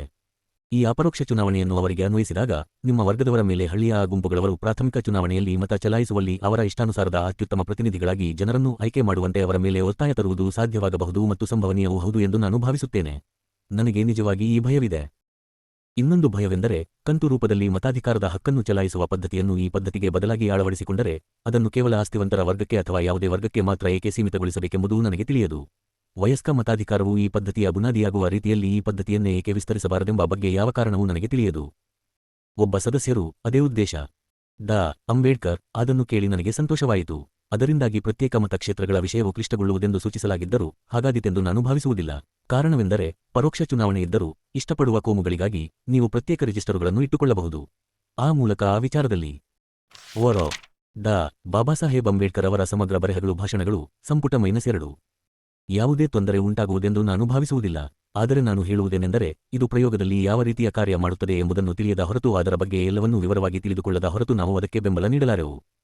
ಕಾರಣ ನನ್ನ ಖಚಿತ ಸೂಚನೆ ಎಂದರೆ ಈ ಸಮಿತಿಯು ಈ ಪದ್ಧತಿಯ ಬಗ್ಗೆ ಪರಿಶೀಲಿಸಲು ಮತ್ತು ಆ ಬಗ್ಗೆ ವರದಿಯನ್ನು ಮಾಡಲು, ಅಂದರೆ ಈ ಪದ್ಧತಿಯನ್ನು ಕಾರ್ಯಗತಗೊಳಿಸುವ ಬಗ್ಗೆ ಪರಿಶೀಲಿಸುವ ಮತಾಧಿಕಾರಿ ಸಮಿತಿ ಪೂರ್ಣ ತಿಳಿವಳಿಕೆಯೊಂದಿಗೆ ಮತ್ತು ಮಾಹಿತಿಯೊಂದಿಗೆ ಶಿಫಾರಸು ಮಾಡಲು ನಮ್ಮನ್ನು ಸಮರ್ಥಗೊಳಿಸುವುದಕ್ಕಾಗಿ ಒಂದು ಉಪಸಮಿತಿಯನ್ನು ನೇಮಿಸಬೇಕು ಎಂಬುದೇ ಆಗಿರುತ್ತದೆ. ಅದು ಇನ್ನೂ ಅರೆಬರೆ ರೂಪದಲ್ಲಿದೆ ಎಂದು ನಾನು ಹೇಳುತ್ತೇನೆ. ಗೌರವಾನ್ವಿತ ಲಾರ್ಡ್ ಅವರು ಈ ಪದವನ್ನು ಜಾರಿಗೊಳಿಸುವುದು ಕಠಿಣವಾಗಿರುತ್ತದೆ ಮತ್ತು ಈ ತತ್ವಕ್ಕೆ ಬೆಂಬಲ ನೀಡುವುದು ನಮ್ಮಲ್ಲಿ ಯಾರಿಗೇ ಆಗಲಿ ನಮ್ಮ ಮಟ್ಟಿಗೆ ಹೇಳುವುದಾದರೂ ನಮ್ಮ ಅಳವಿಗೆ ಮೀರಿದ ವಿಚಾರ. ನಕ್ಷತ್ರ ಚಿಹ್ನೆ ಮೀ ಬಾಸು ಏನೇ ಆಗಲಿ ಗರಿಷ್ಠ ಸಂಖ್ಯೆಯನ್ನು ಗೊತ್ತುಪಡಿಸುವುದು ಅವಶ್ಯವೇ. ಏಕೆಂದರೆ ಮತಾಧಿಕಾರ ಸಮಿತಿ ಇರುತ್ತದೆ. ಅವರು ಈ ಬಗ್ಗೆ ಪರ್ಯಾಲೋಚಿಸುತ್ತಾರೆ ಮತ್ತು ವಿವರವಾಗಿ ಪರಿಶೀಲಿಸುತ್ತಾರೆ. ನಾವು ಕನಿಷ್ಠ ಸಂಖ್ಯೆಯನ್ನು ಗೊತ್ತುಪಡಿಸಬೇಕು ಎಂದು ನನಗೆ ಅನ್ನಿಸುತ್ತದೆ. ಮಾಡಬೇಕಾದುದೆಲ್ಲವೂ ಇಷ್ಟ. ಗರಿಷ್ಠ ಸಂಖ್ಯೆಯ ಬಗ್ಗೆ ಹೇಳುವುದಾದರೆ ಅದು ಯಾವ ಸಂಖ್ಯೆ ಎನ್ನುವುದನ್ನು ನನಗೆ ಅನ್ನಿಸುತ್ತದೆ. ಮಾಡಬೇಕಾದುದೆಲ್ಲವೂ ಇಷ್ಟ. ಗರಿಷ್ಠ ಸಂಖ್ಯೆಯ ಬಗ್ಗೆ ಹೇಳುವುದಾದರೆ ಅದು ಯಾವ ಸಂಖ್ಯೆ ಎನ್ನುವುದನ್ನು ಅವರೇ ನಿರ್ಧರಿಸಬಹುದು. ಡಾ. ಅಂಬೇಡ್ಕರ್ ನಿಮ್ಮ ಸಂಕ್ಷಿಪ್ತ ಹೇಳಿಕೆಯ ಮೊದಲನೆಯ ಪ್ಯಾರಾದ ಬಗ್ಗೆ ನಾನು ಕೆಲವು ಮಾತು ಹೇಳಬೇಕೆನ್ನುತ್ತೇನೆ. ಮತಾಧಿಕಾರದ ವಿಸ್ತರಣೆಯನ್ನು ಆಡಳಿತ ಮತ್ತು ವ್ಯವಸ್ಥೆಗಳನ್ನು ಆಧರಿಸಿ ಮೇಲೆ ಸೀಮಿತಗೊಳಿಸಬೇಕೆಂಬುದು ಸಮಿತಿಯ ಅಭಿಪ್ರಾಯವಾಗಿದೆ ಎಂದು ಹೇಳಲಾಗಿರುವ ಪ್ಯಾರಾದಲ್ಲಿಯೇ ಇದನ್ನು ಹೇಳಬೇಕೆಂದು ಬಯಸುತ್ತೇನೆ. ನಾವು ಸೇರಿಸಬೇಕೆಂದು ವಿಚಾರಿಸಿದ ಪರಿಮಿತಿ ಎಂದರೆ ಅದೊಂದೇ. Sir C. ಸೆಟಲವಾಡ ಅದು ಕೇವಲ ಆಡಳಿತವಲ್ಲ. ಇಲ್ಲಿ ಬೇರೆ ವಿಚಾರಗಳೂ ಇರುತ್ತವೆ. ಶ್ರೀಮತಿ ಸುಬ್ಬರಾಯನ್ ಯಾವುದು ವ್ಯಾವಹಾರಿಕ? ಡಾ. ಅಂಬೇಡ್ಕರ್ ವ್ಯಾವಹಾರಿಕ ಅಂದರೆ ವ್ಯವಸ್ಥೆ. ಸಮಿತಿಯು ಈಗಿರುವ ಸಿಬ್ಬಂದಿ ವ್ಯವಸ್ಥೆಯ ಮೂಲಕ 50% ಜನಸಂಖ್ಯೆಯನ್ನು ಮತಾಧಿಕಾರದಲ್ಲಿ ತರಬೇಕೆಂಬುದು ವ್ಯಾವಹಾರಿಕ ಎಂದು ನನ್ನ ಅರ್ಥ. ಮೀ. ಜಫ್ರುಲ್ಲಾ ಖಾನ್ ಒಟ್ಟು ಜನಸಂಖ್ಯೆಯ 50% ಎಂದು ಅರ್ಥವೇ? ಡಾ. ಅಂಬೇಡ್ಕರ್ ಹೌದು. ಮೀ. ಜಫ್ರುಲ್ಲಾ ಖಾನ್ ಅದು ಸಂಪೂರ್ಣ ವಯಸ್ಕ ಮತಾಧಿಕಾರಕ್ಕಿಂತ ಸ್ವಲ್ಪ ಹೆಚ್ಚಾಗುತ್ತದೆ.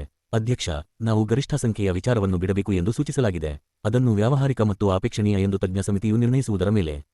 ನಕ್ಷತ್ರ ಚಿಹ್ನೆ ಉಪಸಮಿತಿ ನಂ. ವಿ. ಮತಾಧಿಕಾರ ರ ವ್ಯವಹರಣೆಗಳು ಪು. 74ರಿಂದ 75. ಎರಡನೆಯ ಸಭೆ 222. ಇಡೀ ವಿಷಯವು ನಿಂತಿರುತ್ತದೆ. ಅಂದರೆ ನಾವು ಗರಿಷ್ಠ ಸಂಖ್ಯೆಯನ್ನು ಹೊಂದುವ ಅಗತ್ಯವಿಲ್ಲ.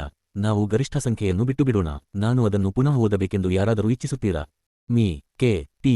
ಪಾಲ 25% ನೀವು ಬಿಟ್ಟಲ್ಲಿ ಅದು ನಮ್ಮ ವಾದವನ್ನು ದುರ್ಬಲಗೊಳಿಸುವುದಾದರೆ ನಾನು ಅದನ್ನು ಒಪ್ಪುವುದಿಲ್ಲ. ಅಧ್ಯಕ್ಷ ಅದು ನಿಮ್ಮ ವಾದವನ್ನು ದುರ್ಬಲಗೊಳಿಸುವುದಿಲ್ಲ. ಮೀ. ಚಿಂತಾಮಣಿ ಈ ವಿಷಯಗಳಿಗೆ ಸಂಬಂಧಿಸಿದಂತೆ ಕನಿಷ್ಠ ಸಂಖ್ಯೆಯನ್ನು ನೋಡಿದಾಗ ಅದನ್ನು ಕಾರ್ಯಗತಗೊಳಿಸುವಾಗ ಅನೇಕ ಸಂದರ್ಭಗಳಲ್ಲಿ ಅದೇ ಗರಿಷ್ಠ ಸಂಖ್ಯೆಯಾಗುತ್ತದೆ. ವರದಿಯಲ್ಲಿ ನಾವು ಗರಿಷ್ಠ ಸಂಖ್ಯೆ 10% ಎಂದು ಸೂಚಿಸಿದರೆ ನೇಮಿಸಲಾಗಿರುವ ಮತಾಧಿಕಾರ ಸಮಿತಿಗೆ ಗರಿಷ್ಠ 10% ದೊರಕಿಸಿಕೊಟ್ಟರೆ ನಾವು ಅಷ್ಟರಿಂದಲೇ ಸಮಾಧಾನ ಪಡಬೇಕೆಂಬುದನ್ನು ಅದು ತೋರಿಸುತ್ತದೆ. ನಮ್ಮ ಪೈಕಿ 25% ಸಂಖ್ಯೆಯನ್ನು ಉಲ್ಲೇಖಿಸಿದವರು ಅದನ್ನು ಸದ್ಯದ ಅತಿ ಮತ್ತು ವಯಸ್ಕ ಮತಾಧಿಕಾರಗಳ ನಡುವಣ ಅಸಮರ್ಪಕ ರಾಜಿಯನ್ನಾಗಿ ನಮೂದಿಸಿರುತ್ತಾರೆ. ಅದನ್ನು ನೀವು ತೆಗೆದುಹಾಕಿದರೆ ನನ್ನ ಮಟ್ಟಿಗೆ ಹೇಳುವುದಾದರೆ ನನಗಂತೂ ಸಂತೋಷವಾಗಲಿಕ್ಕಿಲ್ಲ. ಮೀ. ಪುಟ್ ಶ್ರೀ ಚಿಂತಾಮಣಿಯವರು ವಯಸ್ಕ ಜನತೆಯ 25% ಎಂದು ಹೇಳಿದರು. ಶ್ರೀ ಚಿಂತಾಮಣಿ ಒಟ್ಟು ಜನತೆಯ ಮೀ. ಪುಟ್ ಕ್ಷಮಿಸಬೇಕು. ವಿ. ಜೋಶಿ, ಮಾನ್ಯರೇ, ನೀವು ವರದಿಯಲ್ಲಿ ಈ ಸೂಚನೆಯು ಒಮ್ಮತದಿಂದ ಆದುದು ಎಂದು ಸೇರಿಸಬಾರದು ಎಂದು ಹೇಳಲು ನನಗೆ ಖೇದವಾಗುತ್ತದೆ. ಏಕೆಂದರೆ ನನ್ನ ಮಟ್ಟಿಗೆ ಹೇಳುವುದಾದರೆ ನಾನು ಅದಕ್ಕೆ ಒಪ್ಪುವುದಿಲ್ಲ ಮತ್ತು ಪೂರ್ಣ ಸಮ್ಮೇಳನದಲ್ಲಿ ವಯಸ್ಕ ಮತಾಧಿಕಾರದ ಪ್ರಶ್ನೆಯನ್ನು ಪುನಃ ಎತ್ತಲು ನನಗಿರುವ ಹಕ್ಕನ್ನು ಕಾಯ್ದಿಟ್ಟುಕೊಳ್ಳುತ್ತೇನೆ. ಡಾ. ಅಂಬೇಡ್ಕರ್, ನನ್ನ ಸ್ಥಿತಿಯೂ ಅದೇ ಇರುತ್ತದೆ. ಶ್ರೀ ಜೋಶಿ, ಅದನ್ನು ವರದಿಯಲ್ಲಿ ಸೇರಿಸಬೇಕು. ನಕ್ಷತ್ರ ಚಿಹ್ನೆ ನಕ್ಷತ್ರ ಚಿಹ್ನೆ ನಕ್ಷತ್ರ ಚಿಹ್ನೆ ನಕ್ಷತ್ರ ಚಿಹ್ನೆ. ಡಾ. ಅಂಬೇಡ್ಕರ್, ಅದು ಕಾರ್ಯಸಾಧ್ಯವಾಗುವಂತಿದ್ದರೆ ಅದು ಪೂರ್ಣ ವಯಸ್ಕ ಮತಾಧಿಕಾರ ಅತ್ಯುತ್ತಮವಾದುದರಲ್ಲಿ ಎರಡನೆಯದಾಗುತ್ತದೆ. ಅಧ್ಯಕ್ಷ, ಅದಕ್ಕೆ ಒಳಪಟ್ಟು ಉಳಿದ ಸಮಿತಿಯ ಒಪ್ಪಿಗೆ ಇದೆಯೇ? ನಕ್ಷತ್ರ ಚಿಹ್ನೆ ಉಪಸಮಿತಿ ವಿ. ಮತಾಧಿಕಾರ ರ ವ್ಯವಹರಣೆಗಳು ಪು. 76ರಿಂದ 78. ಡಾ. ಬಾಬಾಸಾಹೇಬ್ ಅಂಬೇಡ್ಕರ್ ಅವರ ಸಮಗ್ರ ಬರೆಹಗಳು ಭಾಷಣಗಳು ಸಂಪುಟ -2. Sir C. ಜಹಾಂಗೀರ, ಒಟ್ಟು ಸಂಗತಿಗಳೆಲ್ಲ ನಮ್ಮ ಮುಂದಿರದ ಹೊರತು ಈ ಶೇಕಡ 25ರ ಸಂಖ್ಯೆಗೆ ನಾನು ಒಪ್ಪಲಾರೆ. ಅಧ್ಯಕ್ಷ, ತಜ್ಞ ಮತಾಧಿಕಾರ ಸಮಿತಿಯೊಂದನ್ನು ನಾವು ರಚಿಸಬೇಕು ಎಂದು ನಾನು ಸೂಚಿಸುತ್ತೇವೆ. Sir P. ಸಿ. ಮಿತ್ತಲ್, ನಾವು ಸಂಪೂರ್ಣವಾಗಿ ವಿಷಯಗಳನ್ನು ತಿಳಿದುಕೊಳ್ಳುವುದಕ್ಕೆ ಮುಂಚೆಯೇ ಬದ್ಧ ಹೇಳಿಕೆ ಕೊಡತಕ್ಕದಲ್ಲ. ಅಧ್ಯಕ್ಷ, ತಜ್ಞ ಮತಾಧಿಕಾರ ಸಮಿತಿಗೆ ನಮ್ಮ ಕಾರ್ಯವನ್ನು ವಹಿಸಿಕೊಡುವುದು ನಮಗೆ ಸರಿಯಾದುದಲ್ಲ. ನಾವು ಹಲವು ಶಿಫಾರಸುಗಳನ್ನು ಮಾಡಬೇಕಾದ ದುರ್ದೈವದ ಸ್ಥಿತಿಯಲ್ಲಿದ್ದೇವೆ ಮತ್ತು ನಮ್ಮ ಕೆಲಸವನ್ನು ಬೇರೆಯವರು ಮಾಡಬೇಕೆಂಬ ಶಿಫಾರಸನ್ನು ಮಾತ್ರವೇ ನಾವು ಮಾಡುತ್ತೇವೆ ಎಂದು ಹೇಳಲಾರೆವು. Sir P. ಸಿ. ಮಿತ್ತಲ್, ನಾನು ಕೇವಲ ನನ್ನ ವೈಯಕ್ತಿಕ ಅಭಿಪ್ರಾಯವನ್ನು ಮಾತ್ರ ಹೇಳುತ್ತಿದ್ದೇನೆ. ಮತಾಧಿಕಾರದ ಸಮಿತಿಗೆ ನಾನು ಸೂಚಿಸುವುದೇನೆಂದರೆ ಹೆಚ್ಚಳ ಇರಬೇಕು. ನಾವು ಆಧರಿಸಬೇಕಾದ ಎಲ್ಲ ವಿಷಯಗಳನ್ನು ನಾನು ಮೊದಲೇ ತಿಳಿದಿದ್ದರೆ ಎಷ್ಟು ಸಾಧ್ಯವೋ ಅಷ್ಟು ಹೆಚ್ಚಳ ಇರಬೇಕು. ಅದು ಶೇಕಡ 10 ಅಥವಾ 20 ಅಥವಾ 50ರಷ್ಟು ಆದರೂ ನಾನು ತಕರಾರು ಮಾಡುವುದಿಲ್ಲ. ಅಧ್ಯಕ್ಷ, ಸರ್ ಪ್ರೋವಾರ, ನೀವು ಇಚ್ಛಿಸುವಂಥ ಷರತ್ತನ್ನು ಅಂದರೆ ಗರಿಷ್ಠ ಸಂಖ್ಯೆಯ ಅಥವಾ ಕನಿಷ್ಠ ಸಂಖ್ಯೆಯನ್ನು ಶಿಫಾರಸು ಮಾಡುವುದು ಸಂಪೂರ್ಣವಾಗಿ ಮತಾಧಿಕಾರ ಸಮಿತಿಯ ವಿವೇಚನೆಗೆ ಒಳಪಟ್ಟಿರಬೇಕೆಂಬ ಅಂಶವನ್ನು ಸೇರಿಸಬಯಸುತ್ತೀರಾ? ನಾವು ಆ ಸಮಿತಿಗೆ ಕೆಲವು ಮಾರ್ಗದರ್ಶಿ ಸೂಚನೆಗಳನ್ನು ಕೊಡಬೇಕೆಂಬುದು ನನ್ನ ಭಾವನೆ. ಏನೇ ಆದಾಗ್ಯೂ ನಾವು ಈಗ ಸ್ವಲ್ಪ ಸನಿಹದಲ್ಲಿ ಬಂದಿದ್ದೇವೆ ಮತ್ತು ಈ ಬಗ್ಗೆ ನಿಮ್ಮ ಜೊತೆ ಚರ್ಚಿಸುವ ಅವಕಾಶವನ್ನು ನಾವು ಮತ್ತೆ ಯಾವಾಗಲಾದರೂ ತೆಗೆದುಕೊಳ್ಳುತ್ತೇವೆ. ಶ್ರೀ ಚಿಂತಾಮಣಿ, ಮಾನ್ಯರೇ, ಈಗ ನಾನು ಸೂಚಿಸಲಿರುವುದನ್ನು ನೀವು ಒಪ್ಪುವಿರಾ ಎಂಬ ಬಗ್ಗೆ ನನಗೆ ಗೊತ್ತಿಲ್ಲ. ಆದರೆ ಸಾಧ್ಯವಿರುವಷ್ಟರ ಮಟ್ಟಿಗೆ ಬೇರೆ ಬೇರೆ ಕೋಮುಗಳಿಗೆ ಅವುಗಳ ಜನಸಂಖ್ಯೆಯ ಪ್ರಮಾಣಾನುಸಾರ ಸರಿಹೊಂದುವಂತೆ ಮತದಾರರು ಬರುವಂಥ ವಿಧಾನವೊಂದನ್ನು ಶೋಧಿಸಲು ಮತಾಧಿಕಾರ ಸಮಿತಿಗೆ ಸೂಚಿಸಬೇಕು ಎಂಬ ಮಹತ್ವದ ಪ್ರಸ್ತಾವವೊಂದು ನಮ್ಮ ಮುಂದಿದೆ. ಇದನ್ನು ಸೈಮನ್ ಆಯೋಗ ಪ್ರಸ್ತಾಪಿಸಿತ್ತು ಮತ್ತು ಅದನ್ನು ಅನೇಕ ಸ್ಥಳೀಯ ಸರ್ಕಾರಗಳು ಅನುಮೋದಿಸಿವೆ. ಅದನ್ನು ಈಗ ಹೊಸದು ಎನ್ನಬಹುದೇ? ಮತಾಧಿಕಾರ ಸಮಿತಿಯವರು ಅದು ಅಸಾಧ್ಯವೆಂದು ಕಂಡುಬಂದರೆ ಅದನ್ನು ತಿರಸ್ಕರಿಸುತ್ತಾರೆ. ಅಧ್ಯಕ್ಷ, ಅದು ಮುಂದಿನ ಶಿರೋನಾಮೆಯಲ್ಲಿ ಬರುತ್ತದೆ ಎಂದು ನನಗನ್ನಿಸುತ್ತದೆ. ಅಂದರೆ ಮತಾಧಿಕಾರದ ಸಾಮಾನ್ಯ ಆಧಾರಗಳು ಅದೇ ಕ್ಷೇತ್ರದಲ್ಲಿ ಎಲ್ಲ ಕೋಮಿನವರಿಗೂ ಮತಾಧಿಕಾರದ ಅರ್ಹತೆಗಳು ಒಂದೇ ಸಮ ಇರತಕ್ಕುದೇ. ಅದೇ ಕ್ಷೇತ್ರದಲ್ಲಿ ಎಂಬ ಪದಗಳನ್ನು ಲಕ್ಷ್ಯವಿಟ್ಟು ಗಮನಿಸಬೇಕೆಂದು ನಾನು ಕೇಳಿಕೊಳ್ಳುತ್ತೇನೆ. ಈಗ ನಾವು ಮಹಿಳೆಯ ಮತಾಧಿಕಾರದ ಅಥವಾ ಅಂಥ ಯಾವುದರ ಬಗ್ಗೆಯೂ ಗಮನ ಹರಿಸುವುದು ಬೇಡ. ಎರಡನೆಯ ಸಭೆ. Sir P. ಸಿ. ಮಿತ್ತಲ್, ನಿಮ್ಮ ನಿರ್ಣಯದ ಆಧಾರದ ಮೇಲೆ ವಿಶೇಷ ಹಿತಾಸಕ್ತಿಗಳು ಮತ್ತು ಕೋಮು ಹಿತಾಸಕ್ತಿಗಳು ಅಲ್ಪಸಂಖ್ಯಾತರ ಸಮಿತಿಯ ವ್ಯಾಪ್ತಿಯಲ್ಲಿ ಬರುತ್ತವೆ ಎಂದು ನಾನು ಭಾವಿಸಿದ್ದೆ. ಅಧ್ಯಕ್ಷ, ಆ ಬಗ್ಗೆ ನಾಳೆಯ ನಂತರ ಹೆಚ್ಚಿನ ವಿಷಯವನ್ನು ತಿಳಿದುಕೊಳ್ಳುವವರಿದ್ದೇವೆ. ಸದ್ಯದ ಕ್ಷಣದಲ್ಲಿ ನಾವು ಮತಾಧಿಕಾರಕ್ಕೆ ಅಗತ್ಯವಾದ ಸಾಮಾನ್ಯ ಆಧಾರಗಳ ಬಗ್ಗೆ ಮತ್ತು ಎಲ್ಲ ಕೋಮುಗಳವರ ಅರ್ಹತೆಗಳು ಒಂದೇ ಆಗಿರಬೇಕೆ ಎಂಬುದರ ಬಗ್ಗೆ ಚರ್ಚಿಸುತ್ತಿದ್ದೇವೆ. ದಿವಾನ ಬಹದ್ದೂರ ರಾಮಚಂದ್ರ ರಾವ್, ನೀವು ಪ್ರಧಾನಮಂತ್ರಿಗಳ ಜೊತೆ ಮಾತನಾಡುತ್ತೇನೆಂದು ಹೇಳಿದಿರಿ ಮತ್ತು ಈ ವಿಷಯವು ನಮ್ಮ ಸಮಿತಿಯ ವ್ಯಾಪ್ತಿಯಲ್ಲಿ ಬರುತ್ತದೆಯೇ ಅಥವಾ ಬೇರೆ ಸಮಿತಿಯ ವ್ಯಾಪ್ತಿಯಲ್ಲೋ ಅನ್ನುವ ಬಗ್ಗೆ ನಾವು ತಿಳಿದುಕೊಳ್ಳೋಣ. ಡಾ. ಅಂಬೇಡ್ಕರ್, ನಾನು ಒಂದು ಪ್ರಸ್ತಾಪವನ್ನು ಮಾಡಲು ಬಯಸುತ್ತೇನೆ. ಈ ಸಮಿತಿಯ ಹಲವು ಸದಸ್ಯರು ಸಂಪೂರ್ಣ ವಯಸ್ಕ ಮತಾಧಿಕಾರದ ಪ್ರಶ್ನೆಯನ್ನು ಅದು ಸದ್ಯದಲ್ಲಿ ಅಸಾಧ್ಯವಾದುದು ಅಥವಾ ಅವ್ಯಾವಹಾರಿಕವಾದುದು ಎಂದು ಹೇಳಿದಾಗ್ಯೂ ಏನೇ ಆಗಲಿ, ನಿಮ್ಮ ವರ್ಗದವರಿಗೆ ವಯಸ್ಕ ಮತಾಧಿಕಾರ ಕೊಡಲು ಸಾಧ್ಯವಿದೆ ಎಂದು ನನಗೆ ತೋರುತ್ತದೆ. ಉದಾಹರಣೆಗೆ ಹೇಳಬೇಕೆಂದರೆ, ವಾಸ್ತವವಾಗಿ ಎಲ್ಲ ಕೋಮುಗಳಿಗೂ ಒಂದೇ ರೀತಿಯ ಮತಾಧಿಕಾರವಿರಬೇಕೆಂದರೆ ಜೀವನದಲ್ಲಿ ದಿನನಿತ್ಯದ ವ್ಯವಹಾರಗಳಲ್ಲಿಯೂ ಸಮಾನ ಸ್ಥಾನಕ್ಕಾಗಿ ಅಸಮಾನತೆಯ ವಿಧಾನವನ್ನೇ ಅನುಸರಿಸುವ ಹಲವಾರು ಸಂದರ್ಭಗಳು ಉಂಟಾಗುವುದನ್ನು ನಾವು ಕಾಣುತ್ತೇವೆ. ಕಡುಬಡವರಿಗೆ ಹೋಲಿಸಿದಾಗ ಸಿರಿವಂತರನ್ನು ನಡೆಸಿಕೊಳ್ಳುವ ವಿಷಯಕ್ಕೆ ಸಂಬಂಧಪಟ್ಟಂತೆ ಉದಾಹರಣೆಗೆ ಹೇಳಬೇಕೆಂದರೆ, ಬಡವರ್ಗದವರಿಗೆ ಪ್ರಯೋಜನಕಾರಿಯಾದ ವಿಶೇಷ ಕ್ರಮಗಳನ್ನು ಹೇಳಿ ಕಾನೂನು ಮಾಡುತ್ತೇವೆ. ಸಿರಿವಂತ ವರ್ಗಕ್ಕೆ ಬಡವರಿಗಿಂತ ಹೆಚ್ಚಿನ ದರದಲ್ಲಿ ಕರ ವಿಧಿಸುತ್ತೇವೆ. ಇದಕ್ಕೆ ಕಾರಣವೆಂದರೆ ಕರ ಕೊಡುವ ಸಾಮರ್ಥ್ಯದ ಸಿದ್ಧಾಂತವನ್ನು ಆಚರಣೆಯಲ್ಲಿ ತರುವುದು ಸಾಧ್ಯವಾಗಲಿ ಎಂಬುದೇ. ಅದೇ ವಿಚಾರವನ್ನು ನಿಮ್ಮ ವರ್ಗದವರಿಗೂ ಅನ್ವಯಿಸಬೇಕೆಂದು ನಾನು ತಿಳಿಯುತ್ತೇನೆ. ಎಲ್ಲ ಕೋಮುಗಳವರು ಮತಕ್ಷೇತ್ರದಲ್ಲಿ ಜನಸಂಖ್ಯೆಯ ಪ್ರಮಾಣದಲ್ಲಿ ಪ್ರತಿನಿಧಿಸಲ್ಪಡಬೇಕೆಂಬುದು ಸಮಿತಿ ಉದ್ದೇಶವಾಗಿದ್ದರೆ, ಒಂದು ವರ್ಗದ ಜನರನ್ನು ಮತ್ತೊಂದು ವರ್ಗದ ಜನರಿಗಿಂತ ಭಿನ್ನವಾಗಿ ನಡೆಸಿಕೊಳ್ಳುವುದು ಆ ಉದ್ದೇಶಕ್ಕಾಗಿ ಲಭ್ಯವಿರುವ ಒಂದೇ ವಿಧಾನವಾಗಿದ್ದರೆ ಹಾಗೆ ಯಾಕೆ ಮಾಡಬಾರದು ಎಂಬುದಕ್ಕೆ ಕಾರಣವಿಲ್ಲ.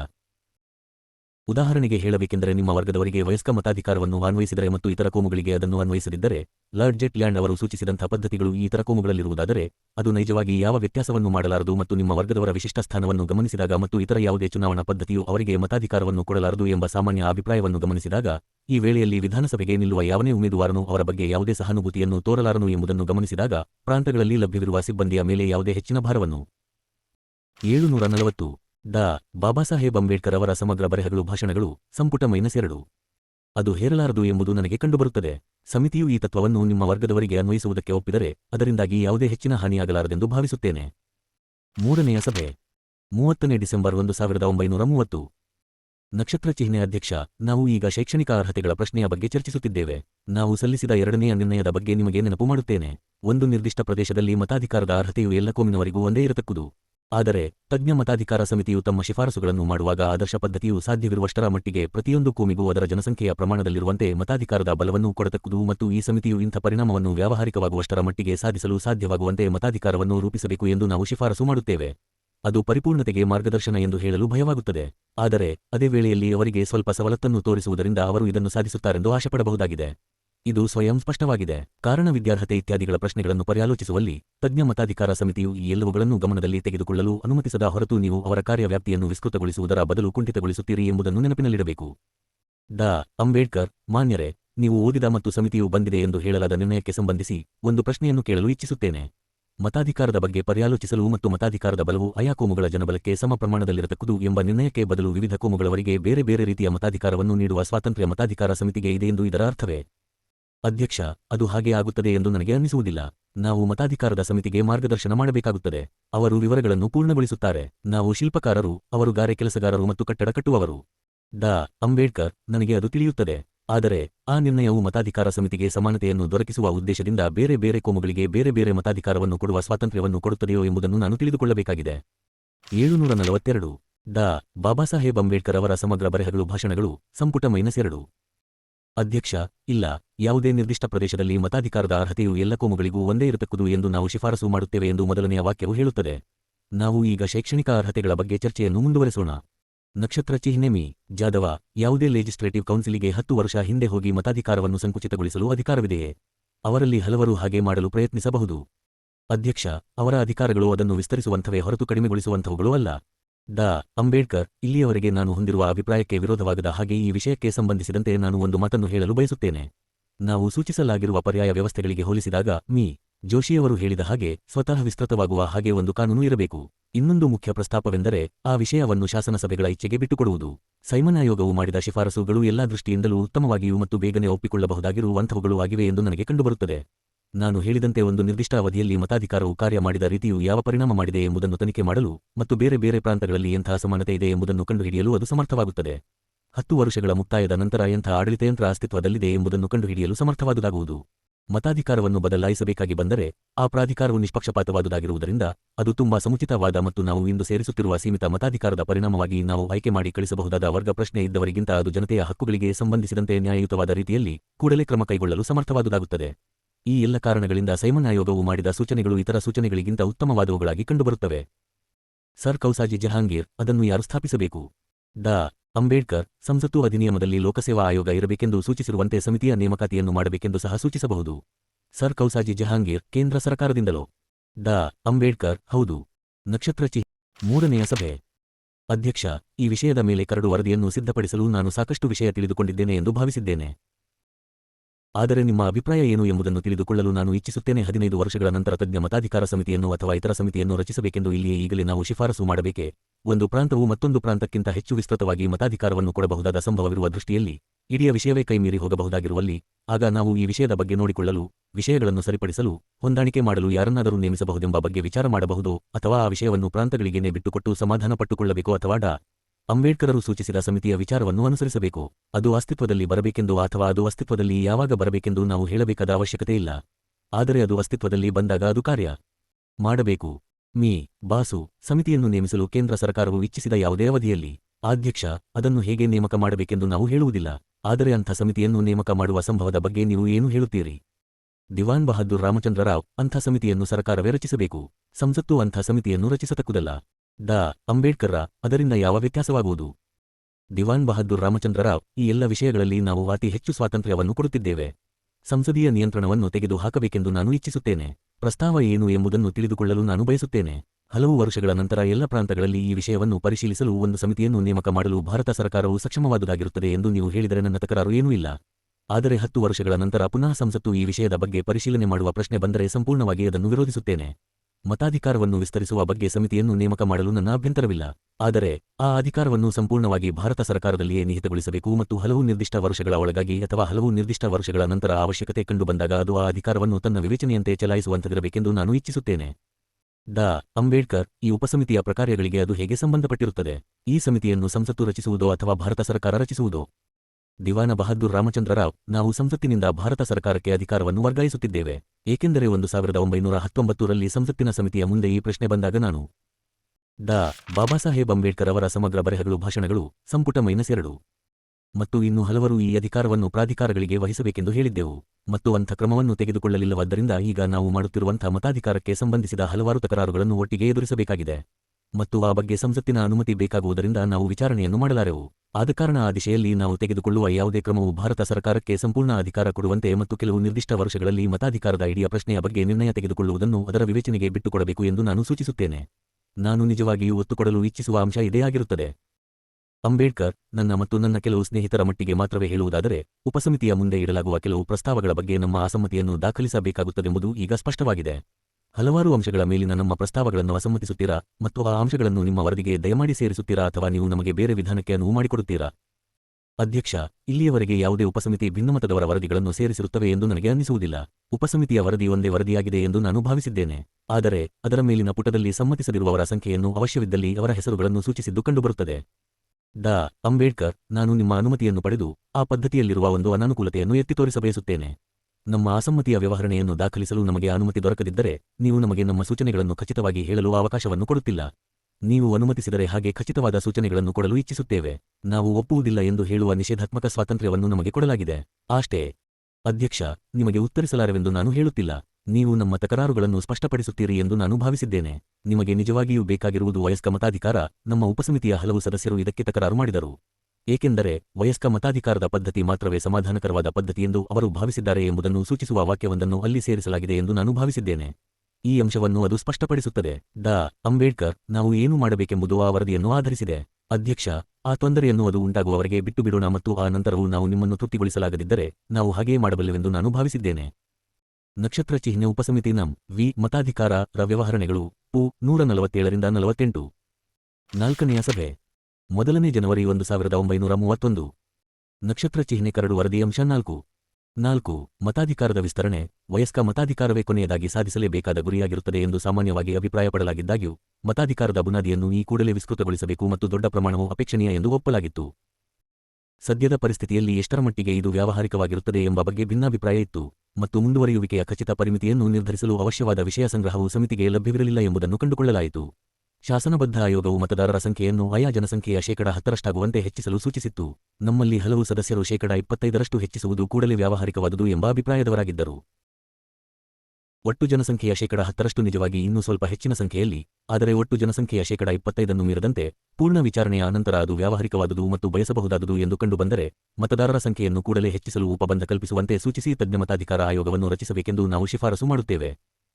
ಈ ಹೆಚ್ಚಳಕ್ಕೆ ಉಪಬಂಧ ಕಲ್ಪಿಸುವುದರ ಜೊತೆಗೆ ಆಯೋಗವು ಈ ಕೆಳಗಿನಂಥ ಯೋಜನೆಯನ್ನು ಸೇರಿಸುವುದರ ಬಗ್ಗೆ ವಿಚಾರಿಸಬೇಕು. ಆ ಯೋಜನೆಯೆಂದರೆ ನೇರ ಮತಾಧಿಕಾರ ಇಲ್ಲದ ಎಲ್ಲ ವಯಸ್ಕರನ್ನು ಸರಿಸುಮಾರು ಗುಂಪುಗಳಲ್ಲಿ ಸೇರಿಸಿ ಗುಂಪುಗಳನ್ನಾಗಿ ರಚಿಸಬೇಕು. ಪ್ರತಿ ಗುಂಪು ಒಬ್ಬ ಪ್ರತಿನಿಧಿಯನ್ನು ಆಯ್ಕೆ ಮಾಡಬೇಕು.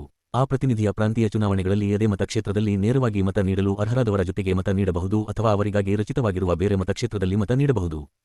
ಮಿ. ಜೋಶಿ, ಮಿ. ಶಿವರಾವ್, ಡಾ. ಅಂಬೇಡ್ಕರ್ ಮತ್ತು ಮಿ. ಶ್ರೀನಿವಾಸನ್ ಈ ಪ್ರಸ್ತಾವಗಳನ್ನು ಎರಡನೆಯ ಅತ್ಯುತ್ತಮ ಪ್ರಸ್ತಾವಗಳೆಂದು ಭಾವಿಸುತ್ತಾರೆ ಮತ್ತು ವಯಸ್ಕ ಮತದಾನ ಪದ್ಧತಿಯನ್ನು ಅದೇ ಪುಟ್ 746. ಡಾ. ಬಾಬಾಸಾಹೇಬ್ ಅಂಬೇಡ್ಕರ್ ಅವರ ಸಮಗ್ರ ಬರೆಹಗಳು ಭಾಷಣಗಳು ಸಂಪುಟ -2 ಜಾರಿಯಲ್ಲಿ ತರುವುದು ವ್ಯಾವಹಾರಿಕವಾದುದು ಮತ್ತು ಅಪೇಕ್ಷಣೀಯವೂ ಆಗಿದೆ ಎಂದು ಸಹ ಅವರು ಭಾವಿಸುತ್ತಾರೆ. Sir Cowasji Jehangir, sir P. C. Mittal ಮತ್ತು ಮಿ. ಬಾಸು ಇವರು ಸೂಚಿಸಿದ ಗರಿಷ್ಠ ಅಥವಾ ಕನಿಷ್ಠಗಳಿಗೆ ಸಮ್ಮತಿಸುವುದಿಲ್ಲ. ಆದರೆ ಮತಾಧಿಕಾರ ಸಮಿತಿಗೆ ನೀಡುವ ವಿವೇಚನಾಧಿಕಾರವು ಸಂಪೂರ್ಣವಾಗಿ ಅಬಾಧಿತವಾದುದಾಗಿರಬೇಕೆಂದು ಬಯಸುತ್ತಾರೆ. ನಕ್ಷತ್ರ ಚಿಹ್ನೆ ಕರಡು ವರದಿಯ 4ನೇ ಅಂಶದ ಮೇಲಿನ ಚರ್ಚೆ. ಡಾ. ಅಂಬೇಡ್ಕರ್, 4ನೇ ಪ್ಯಾರಾಕ್ಕೆ ಒಂದು ತಿದ್ದುಪಡಿ ಮಾಡಬೇಕೆಂದು ನಾನು ಕೇಳಿಕೊಳ್ಳುತ್ತೇನೆ. ಅದೆಂದರೆ 2ನೆಯ ಕಲಮಿನಲ್ಲಿ 2ನೆಯ ಸಾಲಿನಲ್ಲಿ ವ್ಯಾವಹಾರಿಕ ಪದದ ಮೊದಲು ಸದ್ಯದ ಪರಿಸ್ಥಿತಿಯಲ್ಲಿ ಲಭ್ಯವಿರುವ ಚುನಾವಣಾ ಸಿಬ್ಬಂದಿಯೊಂದಿಗೆ ಎಂಬ ಪದಗಳನ್ನು ಸೇರಿಸಬೇಕು. ಅನಂತರ ಅದು ಹೀಗಾಗುತ್ತದೆ: ಸದ್ಯದ ಪರಿಸ್ಥಿತಿಯಲ್ಲಿ ಲಭ್ಯವಿರುವ ಚುನಾವಣಾ ಸಿಬ್ಬಂದಿಯೊಂದಿಗೆ ಇದು ಎಷ್ಟರ ಮಟ್ಟಿಗೆ ವ್ಯಾವಹಾರಿಕವಾದುದೆನ್ನುವುದಕ್ಕೆ ಸಂಬಂಧಿಸಿದಂತೆ ಸ್ವಲ್ಪ ಭಿನ್ನಾಭಿಪ್ರಾಯವಿತ್ತು. ಅನೇಕ ಸದಸ್ಯರು ಇತರ ಆಧಾರಗಳು ಉಂಟು. ಡಾ. ಅಂಬೇಡ್ಕರ್, ಅದು ನನ್ನ ತಿದ್ದುಪಡಿ. ಈ ಸಮಿತಿಯು ಹೇಳಿದುದರ ಅರ್ಥ ಸಾರಾಂಶ ರೂಪದಲ್ಲಿ ಹೇಳಲು ಅತ್ಯುತ್ತಮ ನಿರ್ಣಯ ಕೊಡಬಲ್ಲವರಾದ ಅಧ್ಯಕ್ಷರಿಗೇನೆ ನಾನು ಇದನ್ನು ಬಿಟ್ಟುಕೊಡುತ್ತೇನೆ.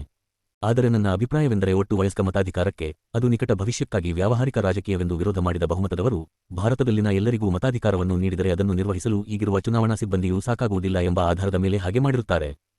ಅಧ್ಯಕ್ಷ ಮಿ. ಅಂಬೇಡ್ಕರ್, ಅದೊಂದೇ ಆಧಾರದ ಮೇಲೆ ಆ ವಿಷಯವನ್ನು ಹಾಗೆ ಬಿಡಲಾಯಿತು ಎಂದು ನಾನು ಭಾವಿಸುವುದಿಲ್ಲ.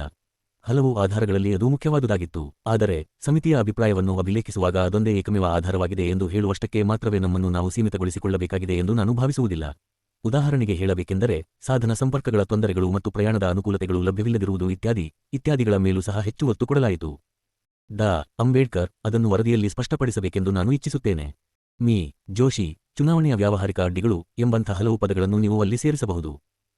ಸರ್ ಕೌಸಾಜಿ ಜಹಾಂಗೀರ್, ಆದರೆ ಇತರ ತಕರಾರುಗಳು ಉಂಟು. 4ನೆಯ ಸಭೆ 747.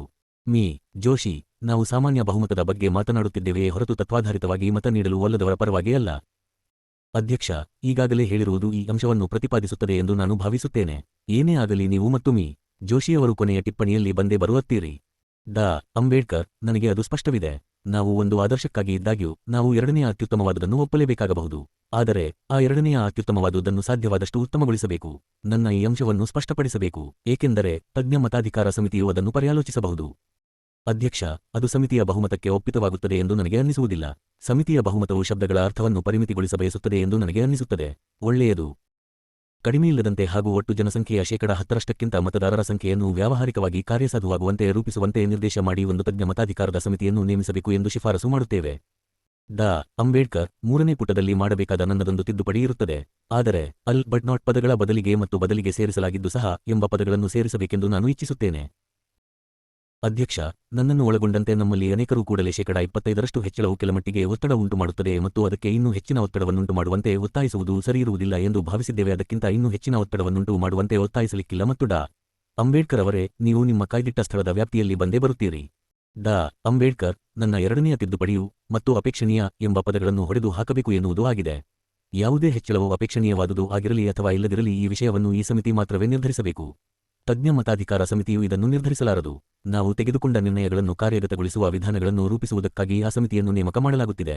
ಹೆಚ್ಚಳವು ಎಷ್ಟರ ಮಟ್ಟಿಗೆ ಅಪೇಕ್ಷಣೀಯ ಎನ್ನುವುದನ್ನು ನಾವು ಈ ಹೊಸ ಮತಾಧಿಕಾರ ಸಮಿತಿಗೆ ಬಿಡಬಾರದಂಥ ವಿಷಯವಾಗಿರುತ್ತದೆ. ಆ ದೃಷ್ಟಿಯಿಂದ ನೋಡಿದಾಗ ಈ ಪದಗಳನ್ನು ಕೈಬಿಡುವುದು ಅವಶ್ಯವೆಂದು ನನಗನ್ನಿಸುತ್ತದೆ. ಅಧ್ಯಕ್ಷ, ಯಾವುದು ವ್ಯಾವಹಾರಿಕ ಮತ್ತು ಯಾವುದು ಅಪೇಕ್ಷಣೀಯ ಅನ್ನುವುದನ್ನು ಬೇರ್ಪಡಿಸುವುದು ತುಂಬಾ ಕಷ್ಟದ ಕೆಲಸವಾಗಿದೆ. ವ್ಯಾವಹಾರಿಕವಾದುದು ಪದದ ಅರ್ಥವು ಹೆಚ್ಚು ಹೊಂದಾಣಿಕೆ. ಡಾ. ಬಾಬಾಸಾಹೇಬ್ ಅಂಬೇಡ್ಕರ್ ಅವರ ಸಮಗ್ರ ಬರೆಹಗಳು ಭಾಷಣಗಳು ಸಂಪುಟ -2 ಮಾಡಿಕೊಳ್ಳಬಹುದಾದಂಥದ್ದಾಗಿದೆ. ಅದನ್ನು ಸಾಧಿಸುವುದು ತುಂಬಾ ಕಠಿಣವಾದುದಾಗಿರಬಹುದು ಅಥವಾ ಹೋಲಿಸಿ ನೋಡಿದಾಗ ಸಾಧಿಸಲು ಸರಳವಾದ ವಿಷಯವೂ ಆಗಿರಬಹುದು. ಆದರೆ ಅದನ್ನು ಸಾಧಿಸುವುದು ಸಾಧ್ಯವಾಗಬಹುದು ಎಂಬ ಕಾರಣಕ್ಕಾಗಿ ನೀವು ಅದನ್ನು ವ್ಯಾವಹಾರಿಕವಾದುದು ಎನ್ನುತ್ತೀರಿ. ಅಪೇಕ್ಷಣೀಯತೆಯ ಬಗ್ಗೆ ವಿಚಾರಿಸಿದಾಗ ಯಾವುದೇ ಒಂದು ವಿಷಯವು ಎಷ್ಟರಮಟ್ಟಿಗೆ ವ್ಯಾವಹಾರಿಕವಾದುದು ಎಂಬ ಆಲೋಚನೆಯನ್ನು ನಿಮ್ಮ ಮನಸ್ಸಿನಿಂದ ತೆಗೆದುಹಾಕಲು ಸಾಧ್ಯವಿಲ್ಲ.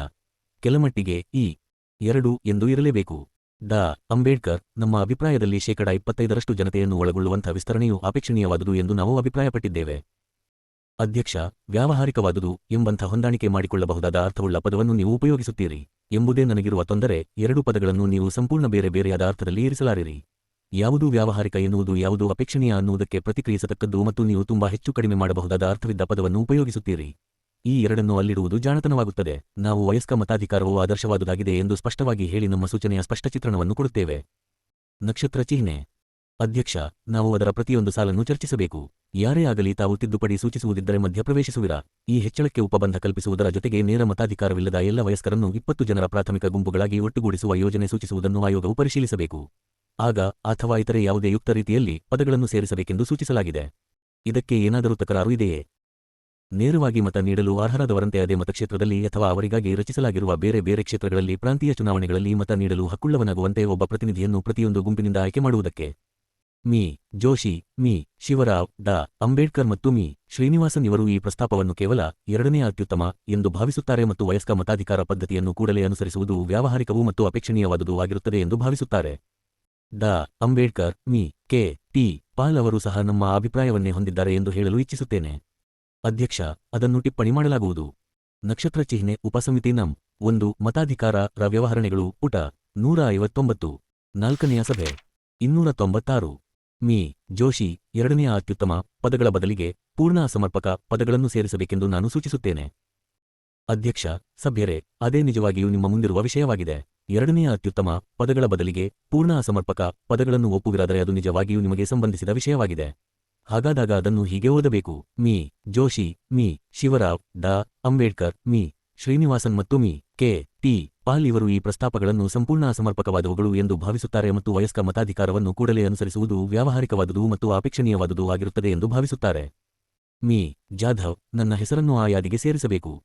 ಅಧ್ಯಕ್ಷ, ಆ ಬಗ್ಗೆ ಟಿಪ್ಪಣಿ ಮಾಡಲಾಗುವುದು. ಆಗ ಅದು ಹೀಗೆ ಮುಂದುವರಿಯುತ್ತದೆ: ಉದ್ಧರಣ ಪೂರ್ಣವಿರಾಮ ಪೂರ್ಣವಿರಾಮ ಪೂರ್ಣವಿರಾಮ. ಸರ್ ಕೌಸಲೆ ಜಹಾಂಗೀರ್ ಮತ್ತು ಪಿ. ಸಿ.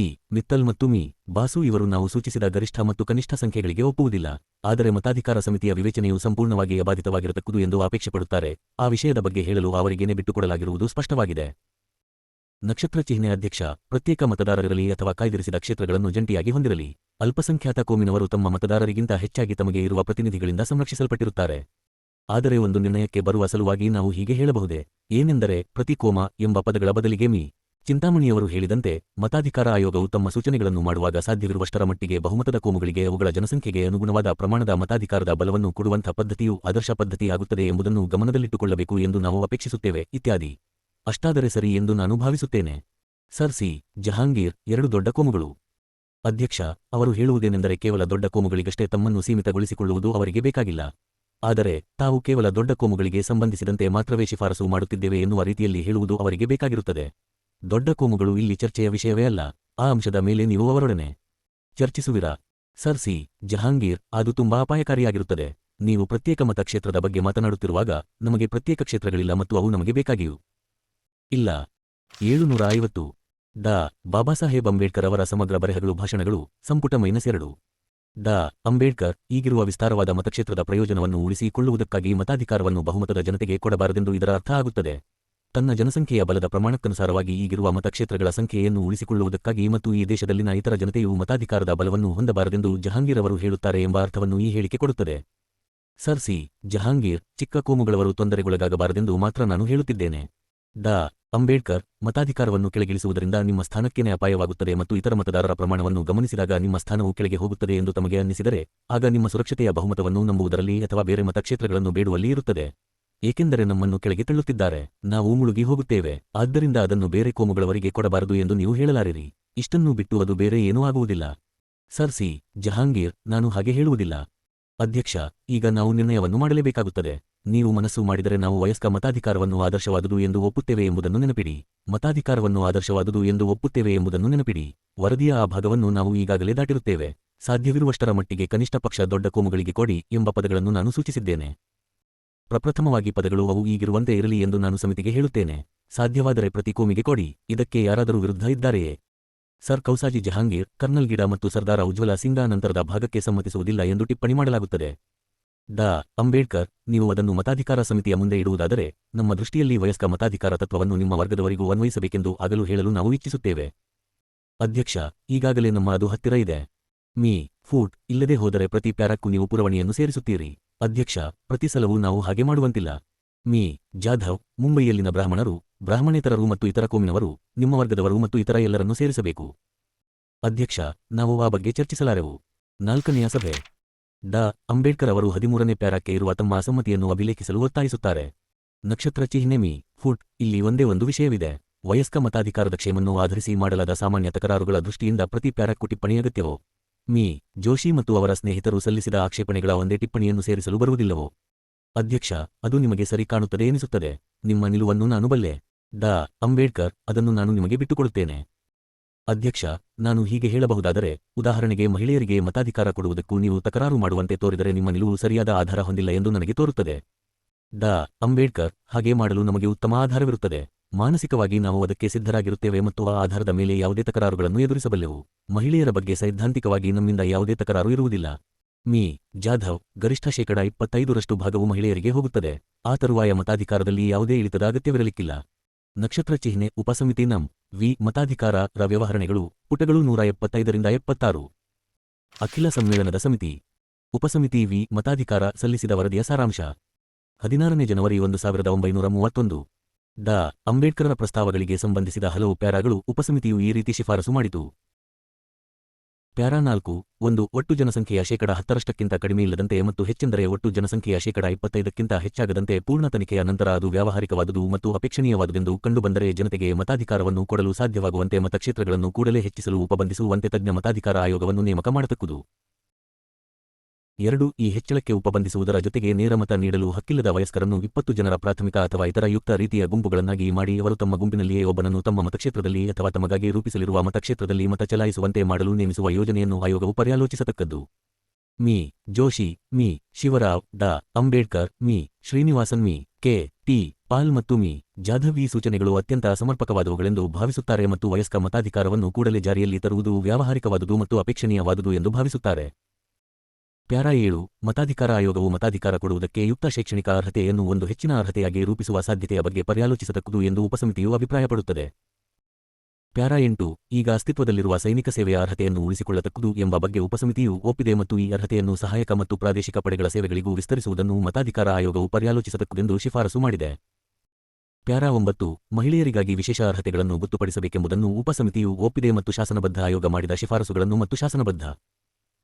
ಉಪಸಮಿತಿ ವಿ ಮತಾಧಿಕಾರ ಸಲ್ಲಿಸಿದ ವರದಿಯ ಸಾರಾಂಶ 753 ಆಯೋಗವು ತನ್ನ ಪ್ರಸ್ತಾವಗಳಲ್ಲಿ ಮಾಡಿದ ವಯೋಮಿತಿಯನ್ನು 25 ರಿಂದ 21ಕ್ಕೆ ಇಳಿಸಬೇಕೆಂದು ಉಪಸಮಿತಿಯು ಮಾಡಿದ ಸೂಚನೆಯನ್ನು ಒಳಗೊಂಡಂತೆ ಲಭ್ಯವಿದ್ದ ಎಲ್ಲ ಸಾಕ್ಷ್ಯವನ್ನು ಗಮನದಲ್ಲಿಟ್ಟುಕೊಂಡು ಮತಾಧಿಕಾರ ಸಮಿತಿಯು ಈ ಪ್ರಶ್ನೆಗೆ ವಿಶೇಷ ಲಕ್ಷ್ಯ ವಹಿಸತಕ್ಕುದು ಎಂದು ಶಿಫಾರಸು ಮಾಡಿತು.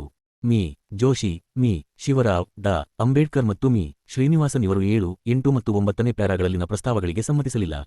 13 ಮತಾಧಿಕಾರವನ್ನು ಯಾಂತ್ರಿಕವಾಗಿ ವಿಸ್ತರಿಸುವುದು ಅನಪೇಕ್ಷಣೀಯ ಎಂದು ಉಪಸಮಿತಿ ಭಾವಿಸಿದೆ. ಅದನ್ನು ಹೊಸ ಸಂವಿಧಾನವು ಜಾರಿಗೆ ಬಂದ 10 ವರ್ಷಗಳ ನಂತರ ಪ್ರಾಂತೀಯ ಶಾಸಕಾಂಗವು ತನ್ನ ವಿವೇಚನೆಯಂತೆ ವಿಸ್ತರಿಸಲು ಪ್ರಾಂತೀಯ ಶಾಸಕಾಂಗಕ್ಕೆ ಬಿಟ್ಟುಕೊಡಲು ಇಚ್ಛಿಸಿದೆ. ಮಿ. ಜೋಶಿ, ಮಿ. ಶಿವರಾವ್, ಡಾ. ಅಂಬೇಡ್ಕರ್ ಮತ್ತು ಮಿ. ಶ್ರೀನಿವಾಸನ್ ರವರು ಮತಾಧಿಕಾರವನ್ನು ಯಾಂತ್ರಿಕವಾಗಿ ಎಂದರೆ ತಂತಾನೆ ವಿಸ್ತರಿಸುವಂತೆ ಅವಕಾಶ ಮಾಡಬೇಕೆಂಬುದರ ಬಗ್ಗೆ ತಮ್ಮ ಒಲವು ತೋರಿದರು.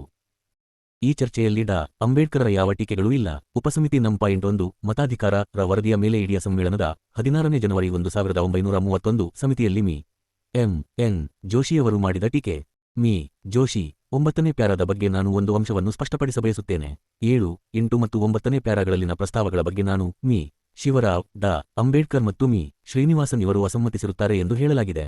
ಮಹಿಳೆಯರಿಗೆ ಯಾವುದೇ ಪ್ರಕಾರದ ಅರ್ಹತೆಯನ್ನು ರೂಪಿಸುವುದಕ್ಕೆ ಮಾಡುವ ಅವರ ಕ್ಷೇಮಿಗೆ ನಾವು ವಿರೋಧಿಗಳಲ್ಲ ಎಂಬುದನ್ನು ಟಿಪ್ಪಣಿ ಮಾಡುವುದು ನಮಗೆ ಬೇಕಾಗಿದೆ.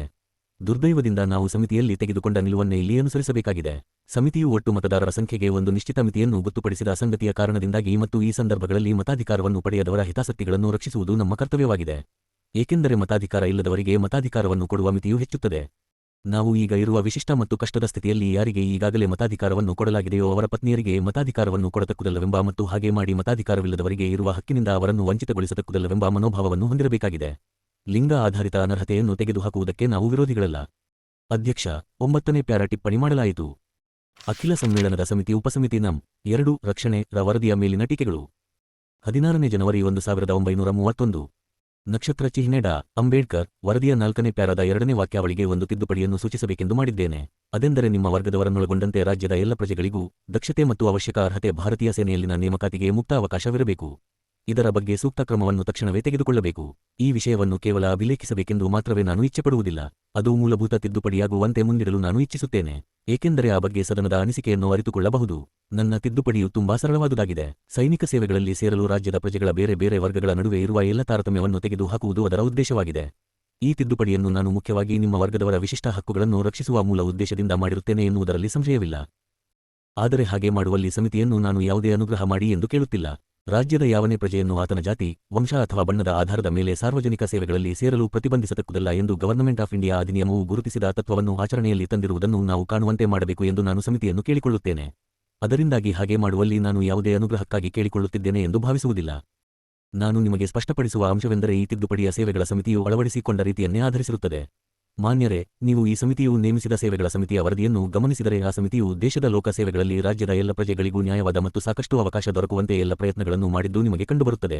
ರಾಷ್ಟ್ರದ ಯಾವ ಪ್ರಜೆಯೂ ಲೋಕಸೇವೆಗಳಿಗೆ ಸೇರಲು ನಿಷೇಧಿತನಾಗದಂತೆ ರಕ್ಷಿಸಿ ಅವರು ಹಲವು ಮೂಲಭೂತ ಹಕ್ಕುಗಳನ್ನು ನಿರೂಪಿಸಿದರಲ್ಲದೆ ಅವರು ಆಂಗ್ಲೋ ಇಂಡಿಯನ್. ನಕ್ಷತ್ರ ಚಿಹ್ನೆ ಆರ್ಟಿಸಿ ಪ್ರಥಮ ಅಧಿವೇಶನದ ವ್ಯವಹರಣೆಗಳು ಪುಟಗಳು 379 ರಿಂದ 80.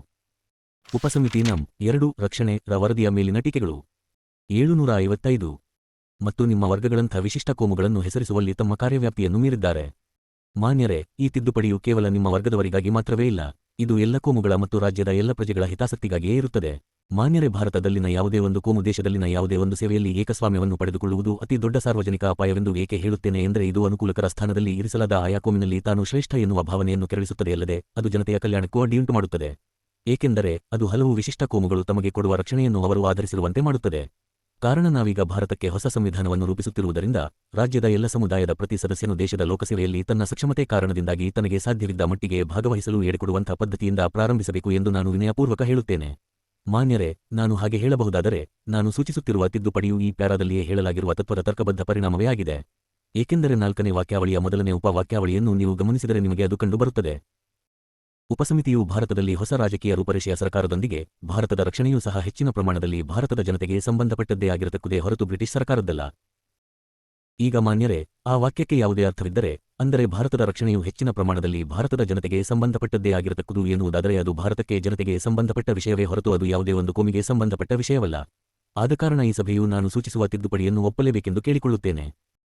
ಮುಂಜೆ ಸೇವೆಗಳನ್ನು ಭಾರತದ ಎಲ್ಲ ಕೋಮುಗಳಿಗೂ ಮುಕ್ತವಿಡತಕ್ಕುದು ಎಂಬ ಅಂಬೇಡ್ಕರ್ ಅವರ ಪ್ರಸ್ತಾವಕ್ಕೆ ನಾನು ಸಂಪೂರ್ಣವಾಗಿ ಒಪ್ಪುತ್ತೇನೆ. ಪರಂತು ದಕ್ಷತೆಯ ಮಟ್ಟವನ್ನು ಉಳಿಸಿಕೊಂಡು ಬರಬೇಕು. ಅಂಬೇಡ್ಕರ್, ಅದೇ ನನ್ನ ತಿದ್ದುಪಡಿಯಾಗಿರುತ್ತದೆ. ಅದು ದಕ್ಷತೆಗೆ ಸಂಗತವಾಗಿರತಕ್ಕುದು ಎಂದು ನಾನು ಹೇಳುತ್ತೇನೆ. ಸರ್ ತೇಜ ಬಹದ್ದೂರ ಸಪ್ತು ಅಂಬೇಡ್ಕರರು ಹೇಳಿದ್ದಕ್ಕೆ ನಾನು ಸಹಮತಿಸುತ್ತೇನೆ. ಬಾಸು ಅಧ್ಯಕ್ಷರೇ, ನಾನು ಒಂದು ಕ್ರಿಯಾಲೋಪವೆತ್ತುತ್ತೇನೆ. ಈ ತಿದ್ದುಪಡಿಯು ಸೇವೆಗಳ ಸಮಿತಿಯ ಒಂದು ಭಾಗವನ್ನು ವ್ಯಾಪಿಸುತ್ತದೆ. ಅಂದರೆ ಯಾವುದೇ ಸಮಿತಿಯ ಸದಸ್ಯತ್ವದ ಬಗ್ಗೆ 756 ಬಾಬಾಸಾಹೇಬ್ ಅಂಬೇಡ್ಕರ್ ಅವರ ಸಮಗ್ರ ಬರೆಹಗಳು ಭಾಷಣಗಳು ಸಂಪುಟ -2 ವಾಕ್ಯಾವಳಿಯಲ್ಲಿ ಹೇಳಿದಂತೆ ಜಾತಿ, ವಂಶ, ಜನಾಂಗಗಳು ಯಾವುದೇ ಲೋಕಸೇವೆಗಳಲ್ಲಿ ಬಡ್ತಿಗಾಗಿ ಅಥವಾ ರದ್ದತಿಗಾಗಿ ಆಧಾರವಾಗಿರತಕ್ಕುದಲ್ಲ ಎಂದು ಅದು ಹೇಳುತ್ತದೆ. ಅಂಬೇಡ್ಕರ್ ನಮ್ಮ ಪರ್ಯಾಲೋಚನೆಯಲ್ಲಿ ಸೇನೆಯನ್ನು ಸೇರಿಸಿಲ್ಲ. ಥಾಮಸ್ ಅಧ್ಯಕ್ಷರೇ, ಈ ತಿದ್ದುಪಡಿಯ ಅವಶ್ಯಕತೆ ಇದೆ ಎಂದು ನನಗೆ ಅನ್ನಿಸುವುದಿಲ್ಲ. ಈ ಪ್ಯಾರಾವನ್ನು ಉದ್ದೇಶಪೂರ್ವಕವಾಗಿಯೇ ಸೇರಿಸಲಾಗಿದೆ. ಭಾರತದಲ್ಲಿ ಹೊಸ ರಾಜಕೀಯ ರೂಪರೇಷೆಯ ಬೆಳವಣಿಗೆಯೊಂದಿಗೆ ಭಾರತದ ರಕ್ಷಣೆಯೂ ಸಹ ಹೆಚ್ಚಿನ ಪ್ರಮಾಣದಲ್ಲಿ ಭಾರತದ ಜನತೆಗೆ ಸಂಬಂಧಪಟ್ಟ ವಿಷಯವೇ ಆಗಿರತಕ್ಕುದು ಮತ್ತು ಅದು ಕೇವಲ ಬ್ರಿಟಿಷ್ ಸರ್ಕಾರಕ್ಕೆ ಸಂಬಂಧಪಟ್ಟ ವಿಷಯವಾಗಿರತಕ್ಕುದಲ್ಲ ಎಂದು ಉಪಸಮಿತಿಯು ಆಲೋಚಿಸುತ್ತದೆ. ಭಾರತದಲ್ಲಿನ ಯಾವುದೇ ಒಂದು ವರ್ಗದ ವಿಶೇಷ ಕರ್ತವ್ಯವಾಗಿರತಕ್ಕುದು ಎಂದು ಅದು ಹೇಳುವುದಿಲ್ಲ. ಅದನ್ನು ಒಳಗೊಳ್ಳುವಂತೆಯೇ ಉದ್ದೇಶಪೂರ್ವಕವಾಗಿಯೇ ಅದನ್ನು ರೂಪಿಸಲಾಗಿದೆ ಮತ್ತು ಭಾರತೀಯಗೊಳಿಸುವಿಕೆ ಎಂಬ ಪದವು ಅನ್ವಯಿಸುತ್ತದೆ. ಅಂಬೇಡ್ಕರ್ ಹೌದು, ಆದರೆ ಲೋಕಸೇವೆಗೆ ಸೇರಲು ಎಲ್ಲ ಕೋಮುಗಳ ಪುರುಷರಿಗೆ ಅವಕಾಶವಿಲ್ಲದ ರೀತಿಯಲ್ಲಿ ಭಾರತೀಕರಿಸುವಿಕೆಯೂ ನಡೆಯಬಹುದು ಎಂಬ ಅರ್ಥದಲ್ಲಿ ನಾನು ಹೇಳಿದೆ. ಭಾರತೀಕರಿಸುವಿಕೆ ಎಂದರೆ ಹಲವು ಕೋಮುಗಳ ಏಕಸ್ವಾಮಿತ್ವ ಎಂದೇ ಅರ್ಥವಾಗ ಬಹುದು. ಅಧ್ಯಕ್ಷ, ಪರಿಸ್ಥಿತಿ ಹಾಗಿದೆ, ಅದನ್ನು ಟಿಪ್ಪಣಿ ಮಾಡಲಾಗುವುದು.